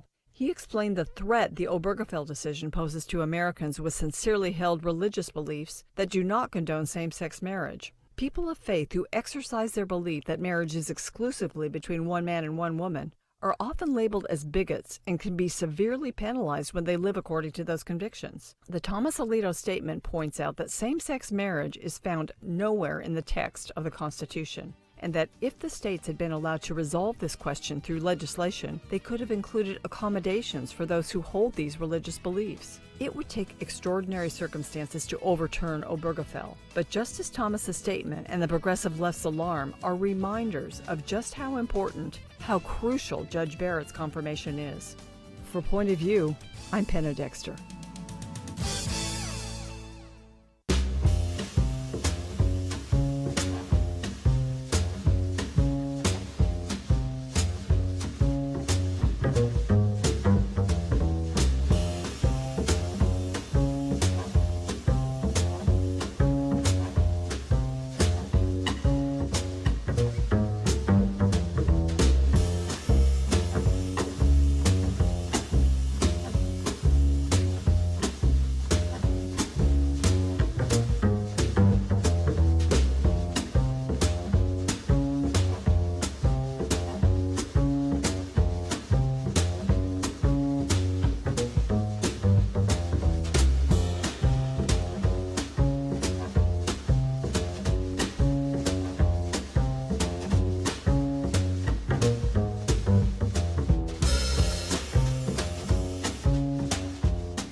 Now, back to Point of View, your listener-supported source for truth. And for a few more minutes, let me kind of give you a preview of what we're going to be covering next hour as well. And that is, last night we were supposed to have the second presidential debate. That was canceled. Now, the moderator for that was Steve Scully, and he actually said that this anti-Trump tweet that he sent out was hacked. Well, it's obvious that was not the case, and he was trying to hide this message that went out, and as a result, he's been suspended indefinitely. So last night we had 2 different town hall meetings which were very different, by the way. And if you wanted any evidence of media bias, some people said the one where George Stephanopoulos was with the former Vice President Joe Biden, it was kind of like Mr. Rogers' Neighborhood. Howdy, neighbor. And, of course, we have then Samantha Guthrie and the debate, really, with Donald Trump. It wasn't even a town hall meeting. It turned into a debate. So I want to get into that in just a few minutes. I see one of our callers wants to talk about the election and some of the polls and those kinds of things. We'll get into that, too, because there's a lot of evidence coming down about what are called the shy Trump voters, the individuals that don't answer all the phone calls. And so as a result, the reason that many people still think that these polls are as inaccurate this time as they were 4 years ago. And so we'll get into some of that as well. But just before we finish off, Ari raised a good question. And Penna, let's come back to that, because if indeed Facebook and Twitter don't have doctors evaluating this, you would think you'd go back to the World Health Organization, which has changed its mind on a few things, hasn't it? It has, especially, lockdowns. Famously, this week it was announced that the World Health Organization basically said they weren't effective. And there's also been conflicting announcements from World Health Organization about masks. And, we were just discussing masks, and this country has not really had that much experience with them except in the medical field. But other countries have over pandemics. And, when you fly, you see masks coming from other countries sometimes. But we just haven't had a study that's just been really definitive on the effectiveness of masks. And I've noticed this one spokesperson from the White House now, Scott Atlas from Stanford, Hoover Institution, I guess, is where he's done a lot of his scholarly work, and he doesn't think masks are very effective at all. Yet, and Anthony Fauci was on both sides of it over time, over a few months. So, for Facebook or Twitter or any of these social platforms to say we're going to censor this because this is false medical information, well, where's their medical expertise to be able to make that call? Yeah, they shouldn't be doing this on a lot of levels, but. They've just waded into an area where they really have no business. And, I think they're open to all kinds of lawsuits. I think in states across the country, attorney generals could be filing lawsuits against them for consumer fraud because they tell their consumers one thing and then they engage in all these manipulations and algorithms and things where they manipulate their people. They're taking their information in ways they don't know. There are a lot of problems, and instead of sort of dealing with it, they've really kind of gotten themselves in some quicksand, I think.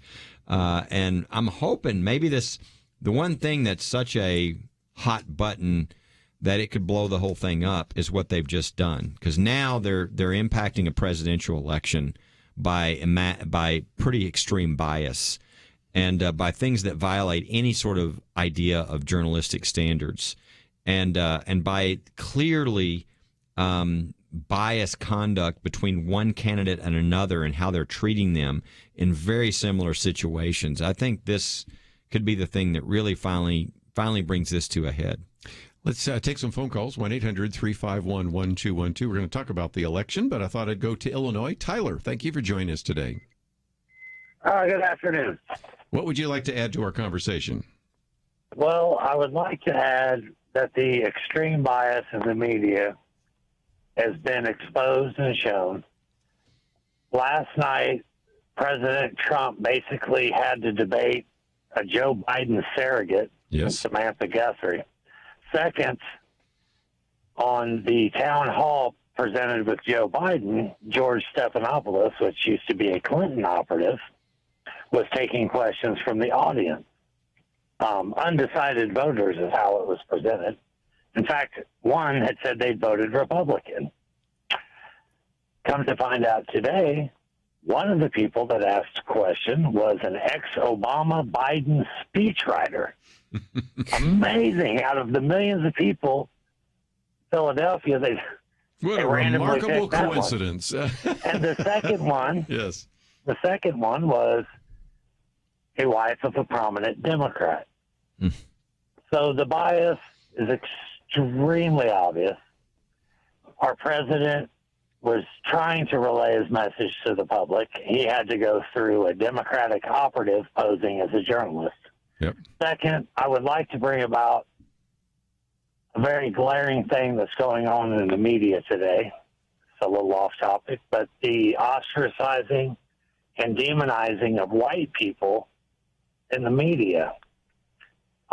Pretty much everything is the fault of somebody that has alleged white privilege. Everything, I guess, is given to white people, and that is why the minorities are having such a problem. It's not their own doing, it's actually the doing of another person. Yeah, victimization and intersectionality and all of that. Since we're getting to a break, I wanted to go around the round table because I do believe that you probably not only have seen the bias in terms of Facebook and Twitter. I think last night, for anybody looking at the parallel town halls, saw striking differences, didn't they? Yeah, I almost wish I had watched the Biden town hall instead of the Trump town hall because, I was pleased to see President Trump's answers, and I wasn't surprised to see Samantha Guthrie just attack so viciously. But when you think about it, that is not a town hall. A town hall usually it's more like what Joe Biden did. It has a more friendly host type person, can ask questions and then get the questions from the audience. And that's what a town hall is. This wasn't really a town hall at all. And she wouldn't even accept his answers. Like, for instance, condemning white supremacy. She didn't accept the answer, and she kept coming back 4 times and not believing his answer. And, on many things, she was hostile. I thought near the end, she sort of backed off a little bit, but it was really disgusting. And President Trump had a lot of self-discipline, for what we saw last time. You could worry about that, but he did a good job. I mean, he was strong. He articulated his positions, and there was one that we were really impressed about that maybe we can talk about later. Sure. But it wasn't right. It wasn't fair, but what do we expect? Well, and with Joe Biden, I'm sure that there was going to be a question about Hunter Biden. And 90 minutes, not even ask that question. Yeah, that's embarrassing. ABC ought to, put its head down in shame. I mean, it's like, everybody already know the polls are showing that the number one concern of Americans when they're being polled is fake news. They feel like we've lost all just basic objective journalism, and nobody seems to want to be a journalist anymore. And ABC News was a great example of that last night. How can you have there were 2 things that obviously had to be asked to Biden. One was about court packing. I'll give them credit. They at least asked that question, even though the answer was bizarre. But number 2, the number 1 question by far had to be on the Hunter Biden story. Just to let him to deny it, at least. And in an hour and a half, you don't ask the question. I mean, it's just, it's so embarrassing for ABC and for anybody who cares about journalism. Yes. Tyler, thank you for your question. I wish we had a little more time, but we're going to a break. We come back, though. What about these polls? I don't think anybody trusts them, and I'll explain why right after these important messages.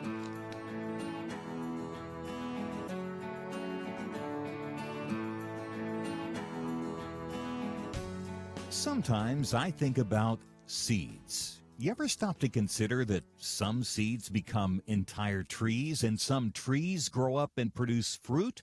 Other seeds become flowers or vines that bring us vegetables or berries. And some trees don't have fruit, but they're just pretty, especially in some parts of the country when it comes to the fall colors. Yes, sometimes my mind goes off like that. And I also think about such things when it comes to the seeds that so many have planted in the quest to impact our nation through Point of View Radio. You may think that your gift is a small thing, but like a seed, it can grow to have an impact beyond your imagination. If you want to see beauty again in America, consider planting a seed today and making a difference by joining the Point of View Truth Team. Get the details today, right now, by visiting pointofview.net/team or call us at 1-800-347-5151. Plant a seed for a great future. Cultivate truth. Pointofview.net/team and 800-347-5151. Point of View will continue after this.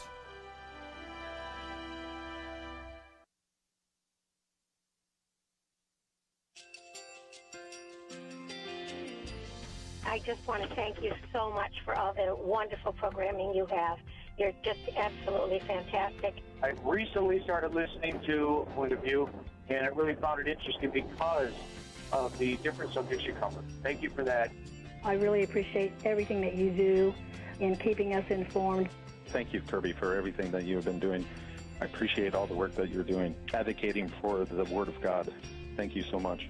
Point of view, I think, is absolutely necessary because it's a Christian perspective, a biblical worldview perspective, and receive very current, up-to-date information about what is really going on, week to week in our culture, which is changing so rapidly, and yet it's morally sliding backwards.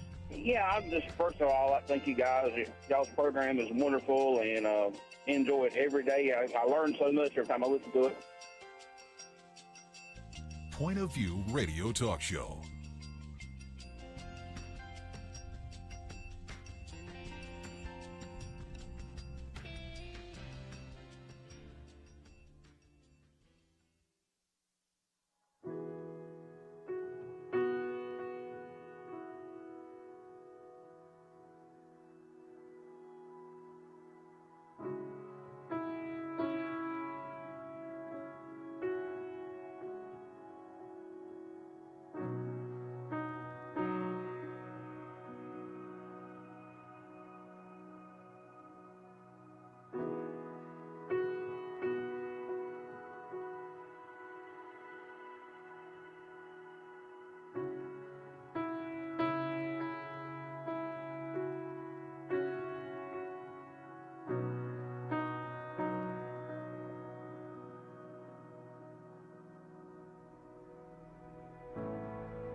Hi, this is Kerby Anderson. Each day we take on the tough issues and provide a biblical perspective to them. The topics we cover are wide-ranging. Apologetics, theology, prophecy, creation and evolution, intelligent design, marriage, family, child-rearing, the millennial generation, friends and society, politics, economics, business, religious liberty, the Constitution, public policy, foreign policy, military policy, tensions in the Middle East, abortion, homosexuality, pornography, sexual ethics, media, technology, history, and America's godly heritage. We talk about anything that affects your faith, your family, or your freedom. So don't go anywhere, because Point of View continues right now.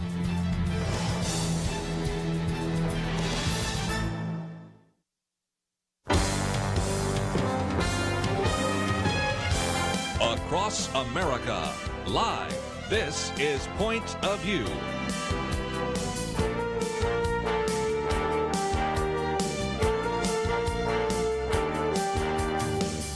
And now, Kerby Anderson. Again, if you'd like to join our conversation, 1-800-351-1212. Penna Dexter, Kelly Shackelford with us. We've got a couple of calls. We'll get to those in just a minute. But I did promise to talk about the polls for just a minute. And both of you know only so well that I feel the only poll that matters is on November 3rd. But again, the other night I was at an event. Kelly and I were both at this event. But Dinesh D'Souza, one of the questions was about shy Trump voters. Now, if you don't know what that term is, and I don't like the term, it's kind of like I don't like the term that people that are pro-abortion get to be called pro-choice, or that you've paid into Social Security, it's called an entitlement. I don't think many voters really are shy, but it's a way of saying that oftentimes when they make these phone calls, that individuals that are both Republican and Democrat, but especially Republican, simply don't answer the phone or don't necessarily say what they believe. And I'll go around the table. I think everybody around the table knows why. If you look at one of the surveys that was done a while back, 20% of registered voters said they were uncomfortable revealing their preferred candidate. But the one I thought was really interesting is a poll that came out with the Cato Institute. We've had them on before.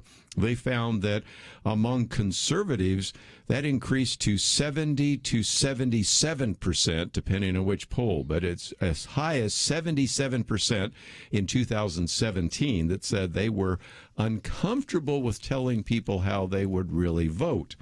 So that gets you into the fact that, okay, how does this look 4 years ago? Because Charlie Cook 4 years ago, he's kind of the dean of all this, said that Hillary Clinton's going to win. Was he wrong? Yes.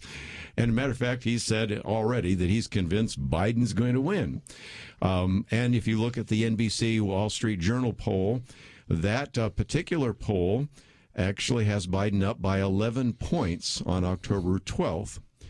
And they had Clinton up by 11 points in October 10th, 2016. So, history is repeating themselves. But one other one I put on the table, because Kelly was asking this a minute ago, we're seeing, can you believe this? 22 million people have already voted. 22 million people.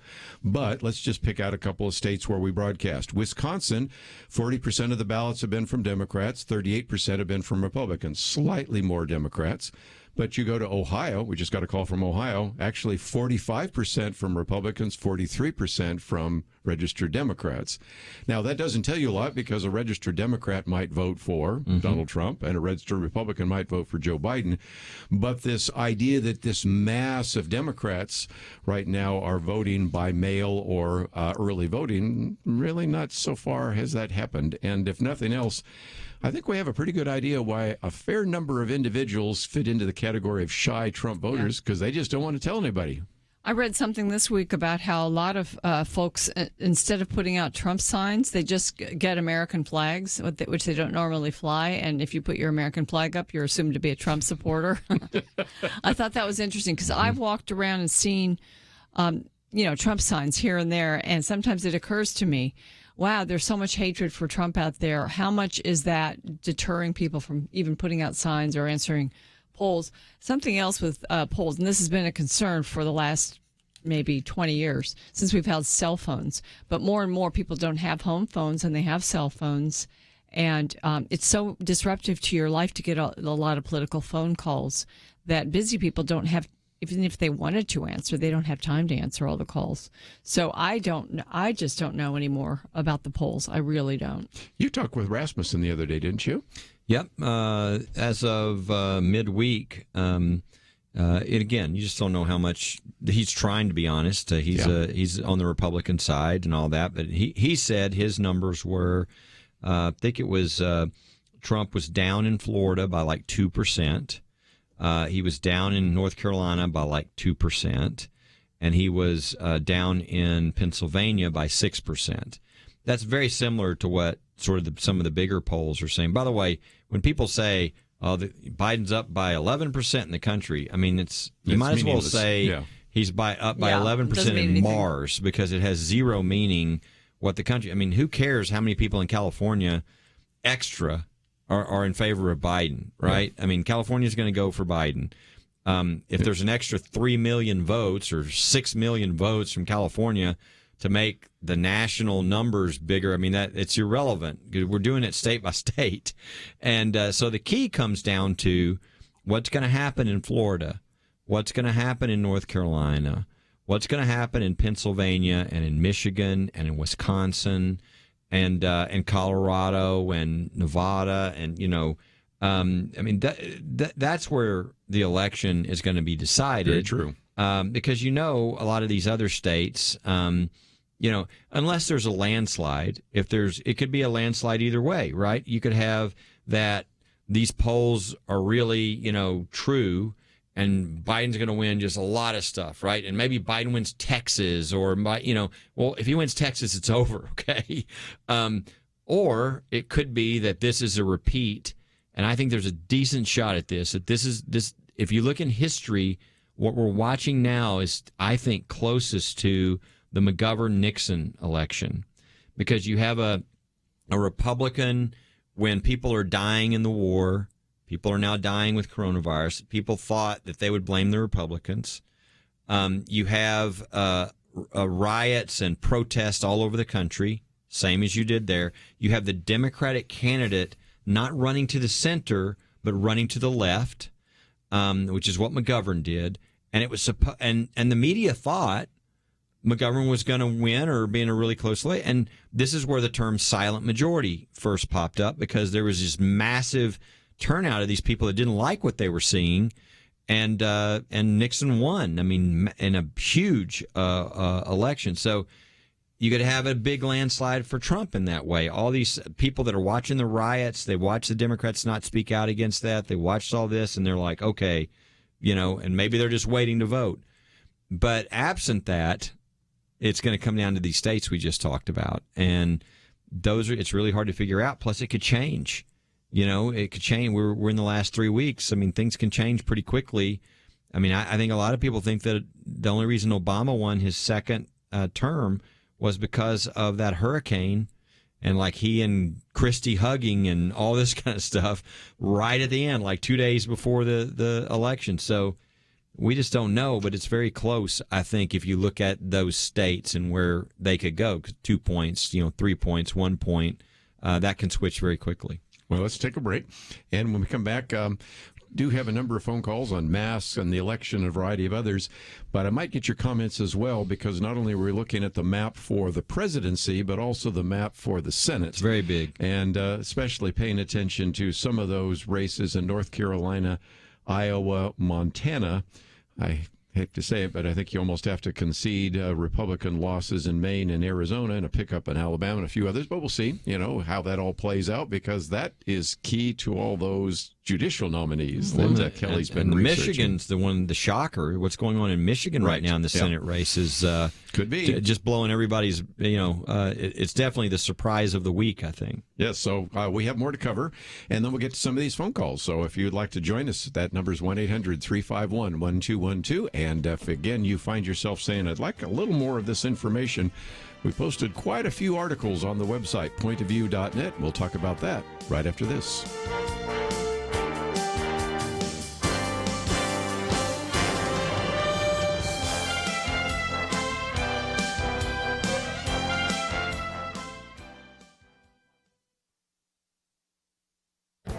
This is Viewpoints with Kerby Anderson. Should the government break up Facebook? In a previous commentary, I quoted Senator Ted Cruz, who observed that the current big tech companies are larger and more powerful than when Standard Oil was broken up, and larger and more powerful than AT&T when it was broken up. Nevertheless, he and other senators don't seem ready to act. But joining this discussion is Mark Hughes, the co-founder of Facebook. He concludes in his New York Times op-ed that it is time to break up Facebook. His argument is simple. Mark Zuckerberg and Facebook have become too powerful and have a virtual monopoly in the area of social media. After all, Facebook has also acquired Instagram and WhatsApp. That means about 70% of American adults use social media, and the vast majority are on Facebook products. He reminds us that Mark Zuckerberg has unilateral control over speech. In fact, he concludes that there is no precedent for his ability to monitor, organize, and even censor the conversations of 2 billion people. While that is true, I also must disagree with the solutions proposed by Mark Hughes.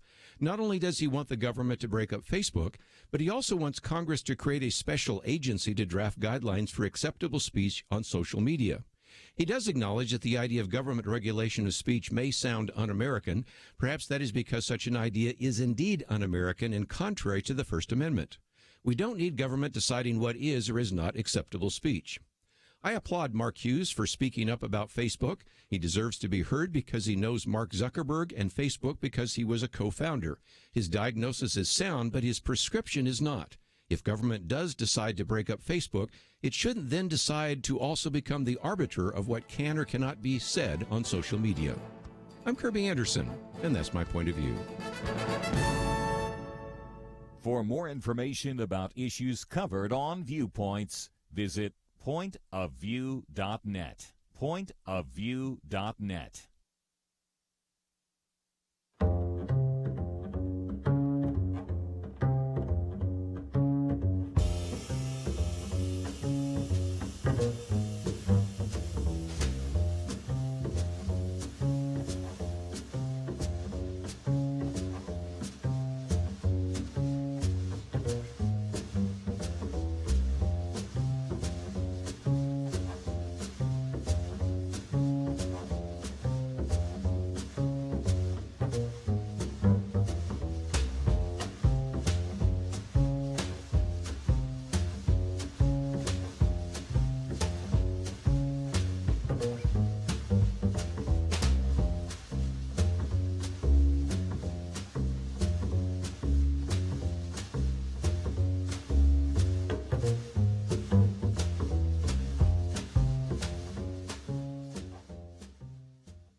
You're listening to Point of View, your listener-supported source for truth. Back once again, let me just mention we have a full bank of phone calls. We'll try to get to some of those in just a minute. Penna Dexter, Kelly, Shackelford.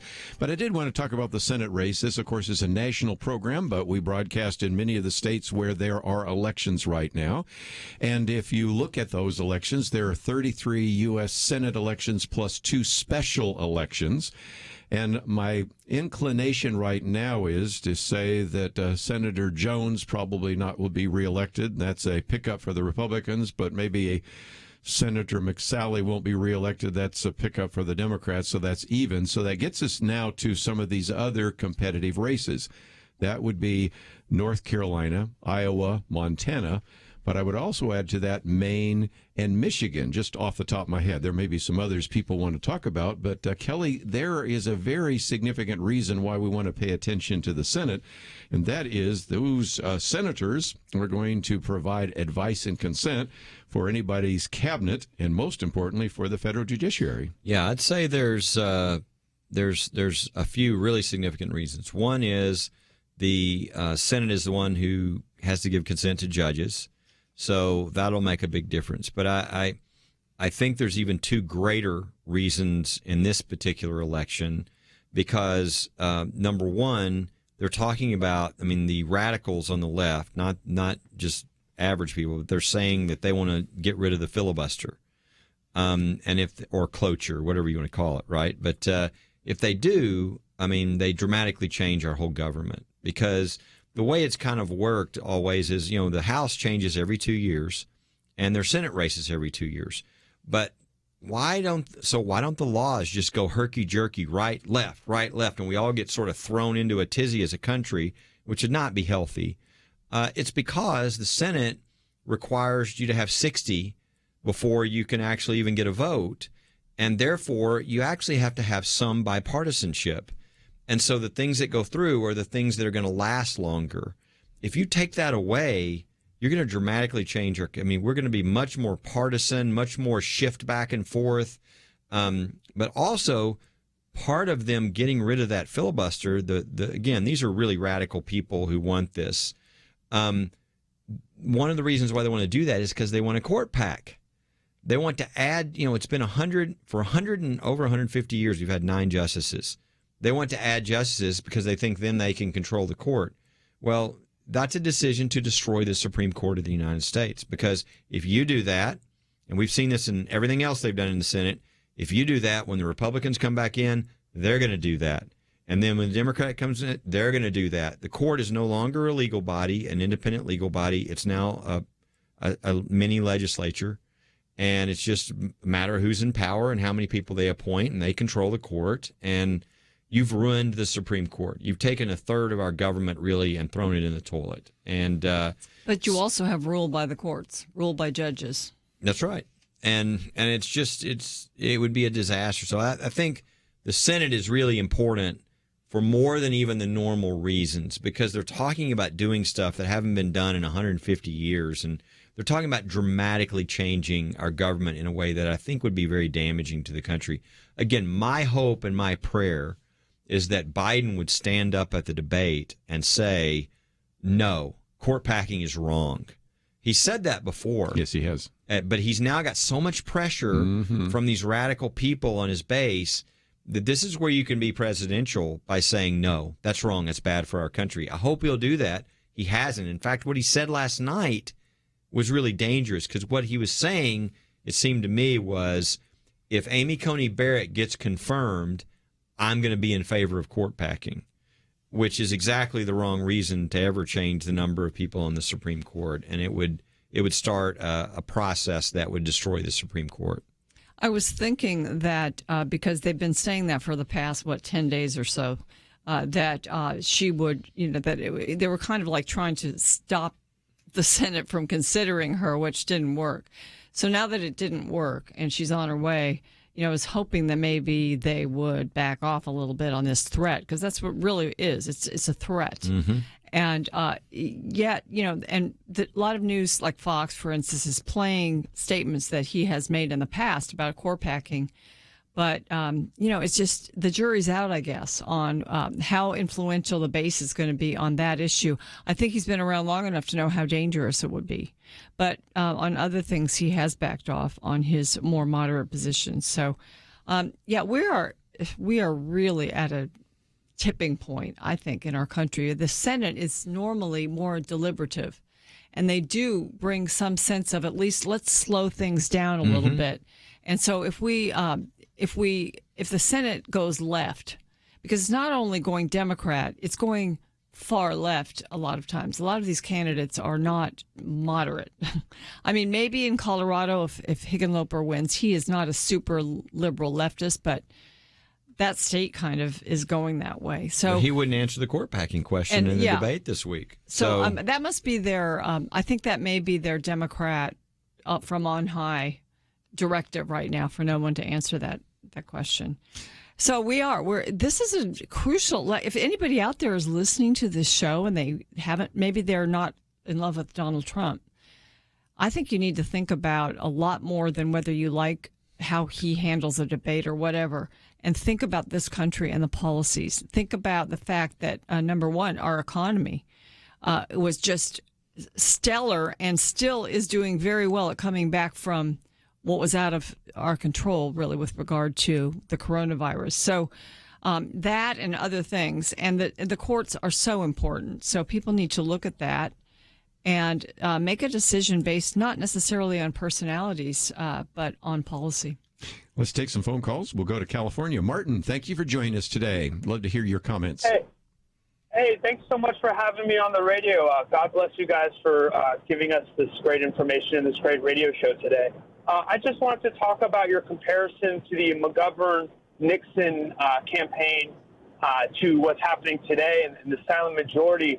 I sort of understood it as Nixon was overwhelmingly popular back then and, pretty much crushed McGovern because McGovern was pretty radical left, almost akin to a Bernie Sanders.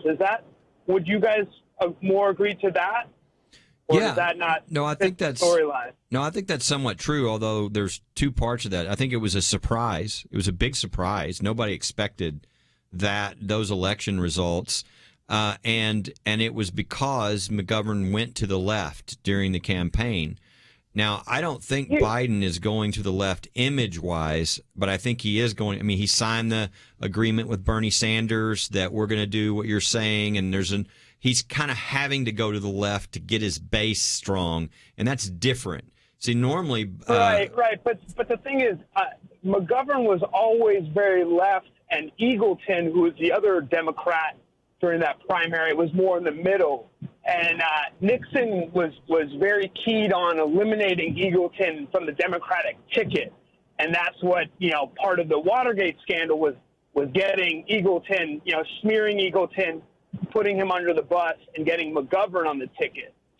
And so I sort of see the connection there with, again, McGovern as if Bernie Sanders was running, you guys do have a strong case to say that, the Democrats are running hard to the left. But with Biden, again, it seems to be more of he has to tacitly agree with some of these people on the left. But to me, it seems like a way more balanced approach to governing than anything Bernie Sanders would be providing this country. No, I think that's right. I think the image they're presenting, you're exactly right. I just, and so it's not, and none of these things are a perfect fit, but it reminds me more of that because you just don't usually see candidates running to the left or the right when they get to the actual presidential race.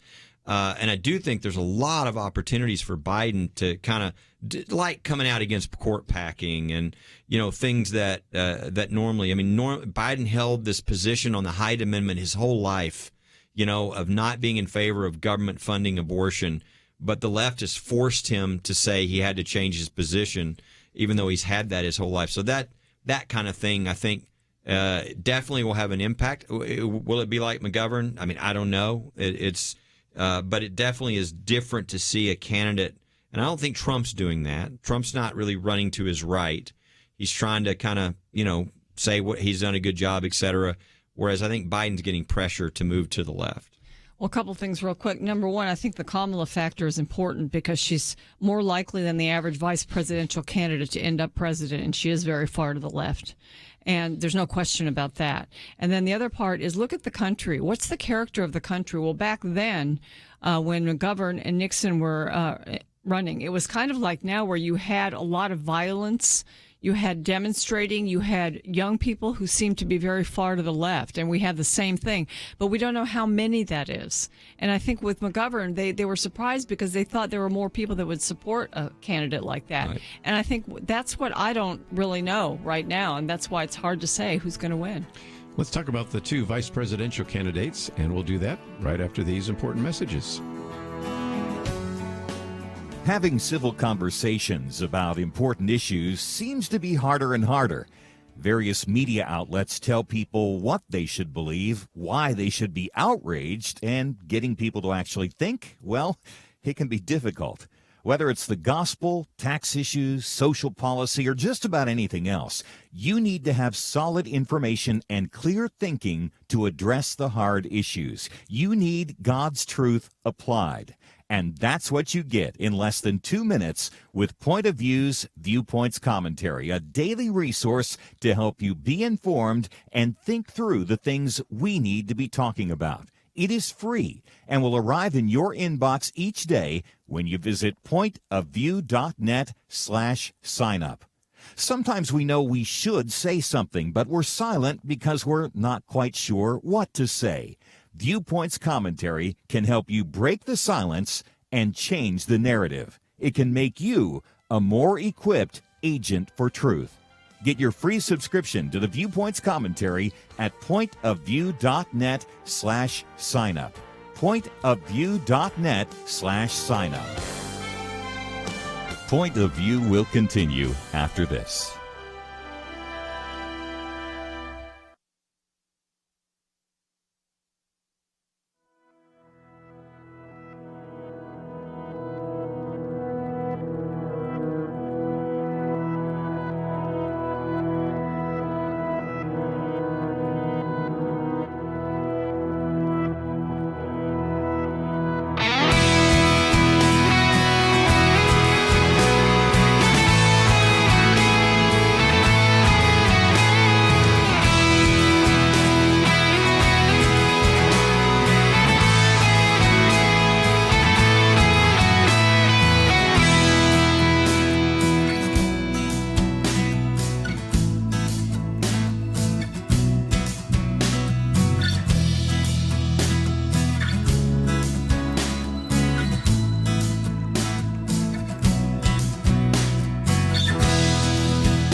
are listening to Point of View.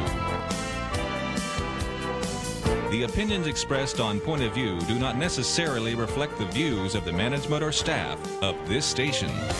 And now, here again is Kerby Anderson. Final half hour, Penna Dexter and Kelly Shackelford in studio, and we have a full bank of phone calls. And I see one of our callers in just a minute wants to talk about not really wanting to vote for either of the candidates for the presidency. And I looked this up the other day. There were 138 million ballots cast, but only 36 million actually voted for the president, which means it turns out to be 2 million, actually 2.1 million people went into the polls and did not vote for either Hillary Clinton or Donald Trump or any of the alternative candidates and just went down the ballot. And I've said that before. If you say, I can't vote for either one of these individuals, you can still vote because you have senatorial races. There's 35 of those, 435 races for the House of Representatives, 13 governor's races, state senate races, state representative races, all sorts of things. Judges all the way down to your city judge, county judge, and all that, school board, mayors, and all the rest. So it gets to something else, Penna, and I thought we might talk about that because we mentioned the vice president, and you raised the question, and I think earlier, I think it was James, he didn't get to come on here, says he's not sure that Joe Biden, if he was elected, would actually serve for 4 years. And so you have to pay attention to who Kamala Harris is. And it's possible that even Donald Trump, if by some miracle he was reelected, because right now he looks like he's running behind, but if he was reelected, I still wonder whether or not we should pay attention to Mike Pence. And when I look at the difference between Kamala Harris and Mike Pence, I see a difference. And I can see by your face, you see one too. Stark difference. Well, number one, Nancy Pelosi last week convened a meeting to talk about the 25th Amendment and to appoint a commission and how to implement that. And I didn't know whether she was signaling that she wanted to declare Trump incompetent before the election, or whether she was signaling that she wanted to be ready to, the electorate, to the Democrats, that in case Biden showed himself not to be competent, and that, because it's a different way that it's supposed to be done, that she's talking about, where she'd have a commission of equal representatives from both parties, where normally it's supposed to be the candidate, the president himself, or perhaps his cabinet would say, he needs to be declared whatever, not able to fulfill the job, and the vice president would step in. So, I thought that was a signal. I think it is. To, that, okay, you guys are okay, because if Biden doesn't make it, well, Harris will take over. And that may make some Democrats feel better, but I think it might not make a lot of mainstream Democrats feel better. Yeah, she's very far to the left. We see a lot of stuff with Biden. I think that any of us who have, parents or not even just parents, but, I think of, people that have mothers-in-laws and just relatives or people they know, if they see them with dementia or these other things, people, they recognize some of those things that they're seeing in Biden just from being older. And But their parents aren't trying to be president. That's exactly right. And they're seeing those things. I think it was this week. Didn't he say he was running for Senate? Didn't he say he couldn't remember the senator from Utah, so he said the Mormon guy. Yes. There have been a number. I think there's a number of other ones too, if I'm not mistaken. This I can week, make a long list if you want. And then people try to say, "Oh, he had a stuttering problem." This is not a stuttering problem. Everybody knows it's not a stuttering problem. So what does that mean? Well, nobody knows, right? It wouldn't surprise, I think, many of us at all if he were elected. If a year later, 6 months later, however long, we didn't have Kamala Harris, as president. And so, that's one of those things that people are considering when they vote. I would just encourage people, because of all these sort of iffy things, right? Is Biden going to be there? Is it going to be somebody else? I don't like Trump. He's not. He's kind of New York. Got that New York kind of pushy, blunt way, and I just don't like him. Penna mentioned this earlier, but I think look at policy. Look at what happens. One of the things that a friend of ours always said is, really policy is people. And the question is not really even who the president is. The question is, who is the president going to put in power? Very good question. Because there are so many people. The president, he or she can't run things. I mean, they can ultimately be the decision maker on things, but 99% of what's going to happen under the president is going to be the people they put in charge of the different, cabinet level positions, the vice presidency. That's what you want to ask. Who do I want running? Do I like Ben Carson, or would I rather have, who a liberal choice would be on that, on the Democratic side? Do I like, just ask your way around. That's really what you're deciding. You're deciding the policy, which ultimately is what people are going to be running these different things. What approach are they going to have? I think that was really true with President Trump, because the people he put around him made him surprisingly good on certain policies. Like, for instance, who would have ever guessed he would have been so good on religious liberty? Who would have ever guessed that he would have been the most pro-life president we've ever had? Who would have ever guessed that he would ban the teaching of critical race theory in government agencies across the board, that he would have done that? Somebody advised him for some of these things, because they advised him because, number one, there are a lot of people of faith there that are very have deep convictions, and they helped him, and also to show him where the votes are, like for pro-life. I mean, Americans are basically majority pro-life now, I think. What about the First Step program and the opportunity zones, the things that he did for the African American community? I mean, these things came from advisors and people who he wasn't a seasoned politician, so he needed that. So what Kelly says is so important. It's been I think it's been shown to us with President Trump. And so, think about that. Think about the deregulation, the massive number of regulations that were banned that allowed businesses to operate. And, you may not like his style. You may not like his tweets. I mean, I know a lot of conservatives that wish he would just close the Twitter account. I mean, he has a method and a reason for it, and I think for the most part it works. But this is. I mean, I used to say I liked President Bush because I liked him as a person. I thought he had high character, and he was, Christians really liked him. But President Trump has done more for conservatives and for the economy than President Bush did. Let's see if we can take a phone call, and we'll go to Alaska. KJMP, Patsy, thank you for joining us today. Oh, hello. Now, I just wanted to say that I'm 83 years old, and our votes for president don't usually count. So I just wrote in Ted Cruz and Nikki Haley. Well, you may have a chance 4 years from now to have them on there. And I understand that. I mean, in some respects, I have people that live in Alaska where they think it's going to go for Trump, and California where they think it's going to go for Biden. They go, I'm just going to write in on a vote. But boy, if you're in Wisconsin or Michigan or Pennsylvania, Ohio, North Carolina, Florida, your vote's going to matter a whole lot. Yeah, don't vote third party, please. and I would say this too, like you said earlier. I mean, these Senate races are really important. I mean, who controls the Senate? And that's very close. What I think just a week ago, it would have been considered that the polling would show that the Democrats are going to take the Senate.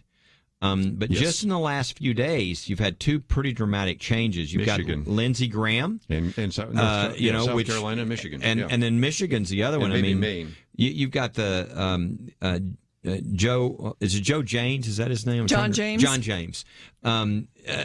Really impressive guy, but was like 11 points down. Mm-hmm. And then as of yesterday, he's tied.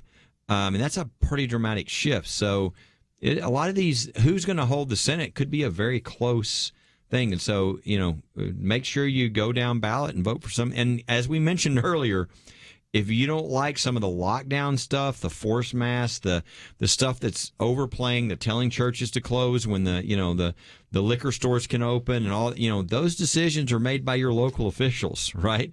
It's made by whoever runs your county or your mayor or, the health department that the mayor or somebody puts in, or your governor. Make sure you vote on those things, because those things you might have ignored in the past, but I think it's clear they make a lot of difference. And again, we have more officials running for office than in the history of this country, because some of those races were going to be in May for some of the local races, and they've all been moved to this. So you will have to work your way down ballots like you've never had to before. And please work your way down there, because up until recently, I don't think many of you knew who your county judge was. And that county judge determined what kind of health regulations with masks you were going to have. So anyway, we're going to take a break. Still got a whole bank of phone calls. We'll do our best to try to get one or two in there. And if you don't have a chance to join us, well, there's always next week. And we look forward to that opportunity as well. Let's take a break. We'll be back with more right after this.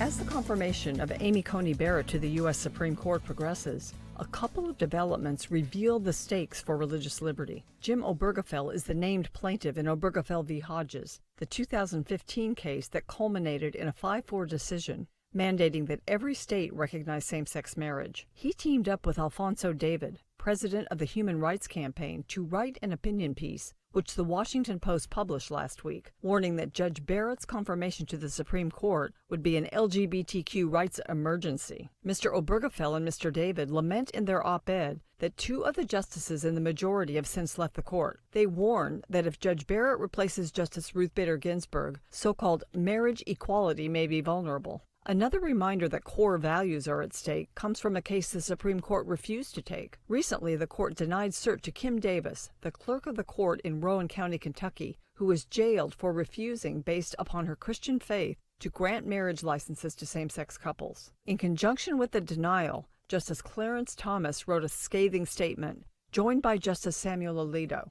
He explained the threat the Obergefell decision poses to Americans with sincerely held religious beliefs that do not condone same-sex marriage. People of faith who exercise their belief that marriage is exclusively between one man and one woman are often labeled as bigots and can be severely penalized when they live according to those convictions. The Thomas Alito statement points out that same-sex marriage is found nowhere in the text of the Constitution, and that if the states had been allowed to resolve this question through legislation, they could have included accommodations for those who hold these religious beliefs. It would take extraordinary circumstances to overturn Obergefell, but Justice Thomas's statement and the progressive left's alarm are reminders of just how important, how crucial Judge Barrett's confirmation is. For Point of View, I'm Penna Dexter.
Now, back to Point of View, your listener-supported source for truth. Back for a few more minutes, and if you'd like to join us, 1-800-351-1212. Let's go to South Carolina this time. Of course, that's a Senate race we're looking at as well, but with the Good News Network. Dave, thank you for joining our conversation today. Yes, thank you. Yes, the race here is, I think Lindsey Graham is up by 6 now, is what they said, over Harrison, which is good news. Hopefully the polls are accurate here. I would think so. The left's core issue, they may talk about Obamacare, gay rights, whatever, but their core issue, and it has been for decades, is abortion. Whether it's a presidential election, congressional, or Supreme Court nominee, it all boils down to Roe v. Wade. It all boils down to abortion. And it's beyond, I believe at this point, it's beyond politics and money and the abortion industry. I just think that there's a great darkness behind it all, obviously. But here in South Carolina, I have friends who are Democrats who are pro-life, pro-family, and yet year after year after year, election after election, they vote Democrat. So for a while, I was kind of getting upset about politics and all, and I started turning back to prayer. And I just urge the listeners out there, you all the listeners, to just pray for the hearts of the true pro-lifers out there, that they vote pro-life. I think that's such a good point. And, I noticed there was a group of evangelical leaders that signed a letter encouraging pro-life evangelicals to vote for Biden, the Ron Siders of the world. Mm-hmm. And it's hard for me to even get my head around the fact that that many would have signed a letter like that. Some of them I'm not surprised because they're so far left. They're socialists. But others, I don't see how. It's just Trump hatred. I think that's kind of gone down into the evangelical church. But because life is so important, it's so important to God's heart that it's just hard to fathom people that are pro-life and believe abortion is murder, that they could support a candidate that doesn't. Because the presidency is important on the life issue. They can do lots of. Well, they make big changes usually right after, if the one party takes over. They make some big executive orders right off the bat with regard to that. I noticed that Amy Coney Barrett was asked about super precedent for Roe versus Wade. Mm-hmm. Is it super precedent? And they talked about Brown versus Board of Education being super precedent. You would never overturn that. But on abortion, she basically made the point that it can't really be super precedent because she gets so many questions about it, that there are so many people out there who want to overturn it. And so when there's that much of the country that wants to overturn Roe, it's not super precedent, whatever that is. It's not something that will never be overturned. It could be. If it isn't, there's a lot of other things they've been happening that can be happening to make, to restrict abortion more and more. Yeah. I would point out that in the Democratic convention, there was zero mention of the issue of sanctity of life, which is very unusual. And the general consensus is the reason that happened is because it's now a losing issue to be a pro-abortion. And so the country, and we're winning this issue. The young people are pro-life. I thought the Amy Coney Barrett hearing was fascinating, too. I think a lot of people don't really realize this is the first nominee we've ever had who was outspokenly pro-life. In the past, it was always, kind of hint, hint, nudge, nudge, hey, trust me, and all this kind of thing, right? I mean, she signed on to statements saying that, Roe v. Wade was wrong and all these kinds of things in the past. So that's unusual. And yet, look, she's moving right through.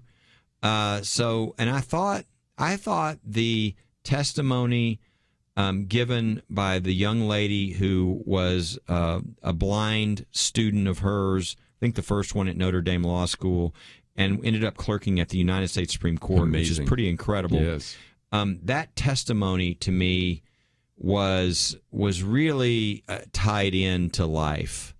And for those of you who haven't seen it, I highly suggest they pull it up. It's not very long. You can find it on the internet. Lauren, what's your last name? Was it Welk? Yes, I think so. Wolk, yeah. W-O-L-K. W-O-L-K. Powerful. But the tenderness and, again, she came saying that basically there were all these issues that she had asked for to be able to be a law student. She had to have some programs and some different things so she could keep up in class, and those things fell through. In the bureaucratic mess, it didn't happen. And so this young lady came to talk to Amy Coney Barrett and said, she said her whole life she'd always had to bring these kinds of things up, and people would pass the buck, and she thought this would go to the bureaucracy and they'd eventually get something done, maybe, but she'd be way behind in all this.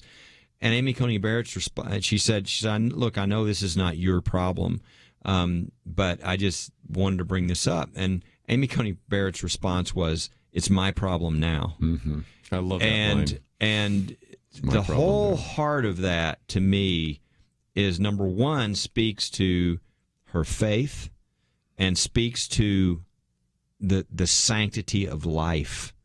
The fact that she valued that young lady. And what happens when you move away from life is you don't value people. People at the end of life, people at the beginning of life, and then people throughout all of life get valued less. And so her nomination was a first in a lot of ways, but I think the most powerful testimony spoke right to the heart of it, and you saw it. And to me, that is everything that God is about. The way she treated that young lady. And she ended up clerking on the Supreme Court. I don't know what people understand how hard that is. Blind how woman smart you have to be. Yes. And for her to have to overcome those disabilities. But to me, if you want to know what sanctity of life is about, and you want to know the kind of things you're voting on right now in these Senate seats and the presidential seats, that's the picture of what you're voting about. And so realize policies have consequences. Who's going to be on the court is going to be picked by the next president. They're going to be confirmed. We might have 2 more justices in the next 4 years. Do you like the direction things are going now, or do you want to change back and go 2 in the opposite direction? That may help you decide who you want to vote for president, because that's kind of what's right in front of you. Just before we run out of time, I want to mention that you're going to be in Tennessee. So if somebody wants to see you, First Liberty Live, you can sign up to actually watch the episodes, to subscribe to it, but also be looking for that big truck out there, right? At the debate, the last debate over at Belmont. And again, Penna will be probably talking about it next Friday. Kelly will not be with us because he'll be out there with his son, but maybe we can call him and find out how the debate went. I think we should. Is that okay? So that is looking forward to that. And again, if you find yourself saying, well, there's just so much that you've covered today, and I want to read some of the other articles. We never even got to the Victor Davis Hanson one about destroying the institutions. It is all there for you to read over the weekend. If you didn't get through, of course, we will certainly give you that opportunity on Monday, and next week's going to be a great series of programs, but let me just encourage you to go to the website, which is pointofview.net, also First Liberty. You can find that and that link there as well. And if nothing else, as we have been encouraging you to do, Dave was saying pray. And we've been sending out some of these prayer alerts. I would really encourage you to do that. And also identify maybe this Sunday, anybody at church, ask around, have you voted yet? Oh, I'm not even registered to vote. Okay, that may be too late. Or no, wasn't even thinking about voting. Make sure that you encourage them to vote, if not early on Election Day, because there are millions of evangelical Christians that did not vote 4 years ago.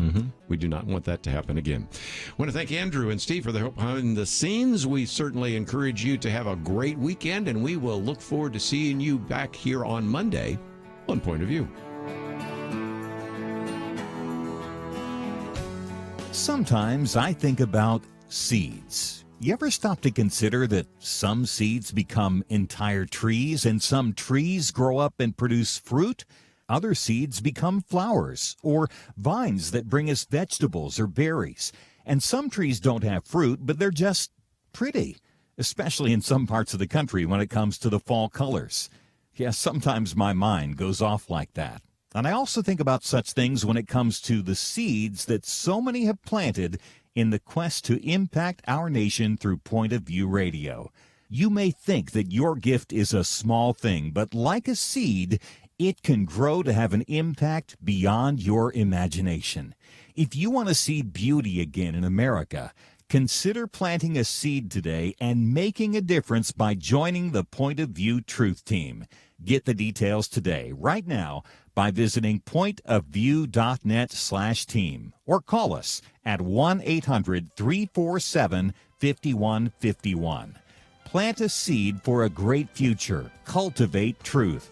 Pointofview.net/team and 800-347-5151. Point of View is produced by Point of View Ministries.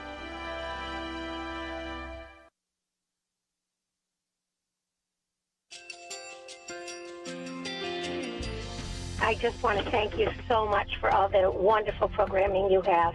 You're just absolutely fantastic. I recently started listening to Point of View, and I really found it interesting because of the different subjects you cover. Thank you for that.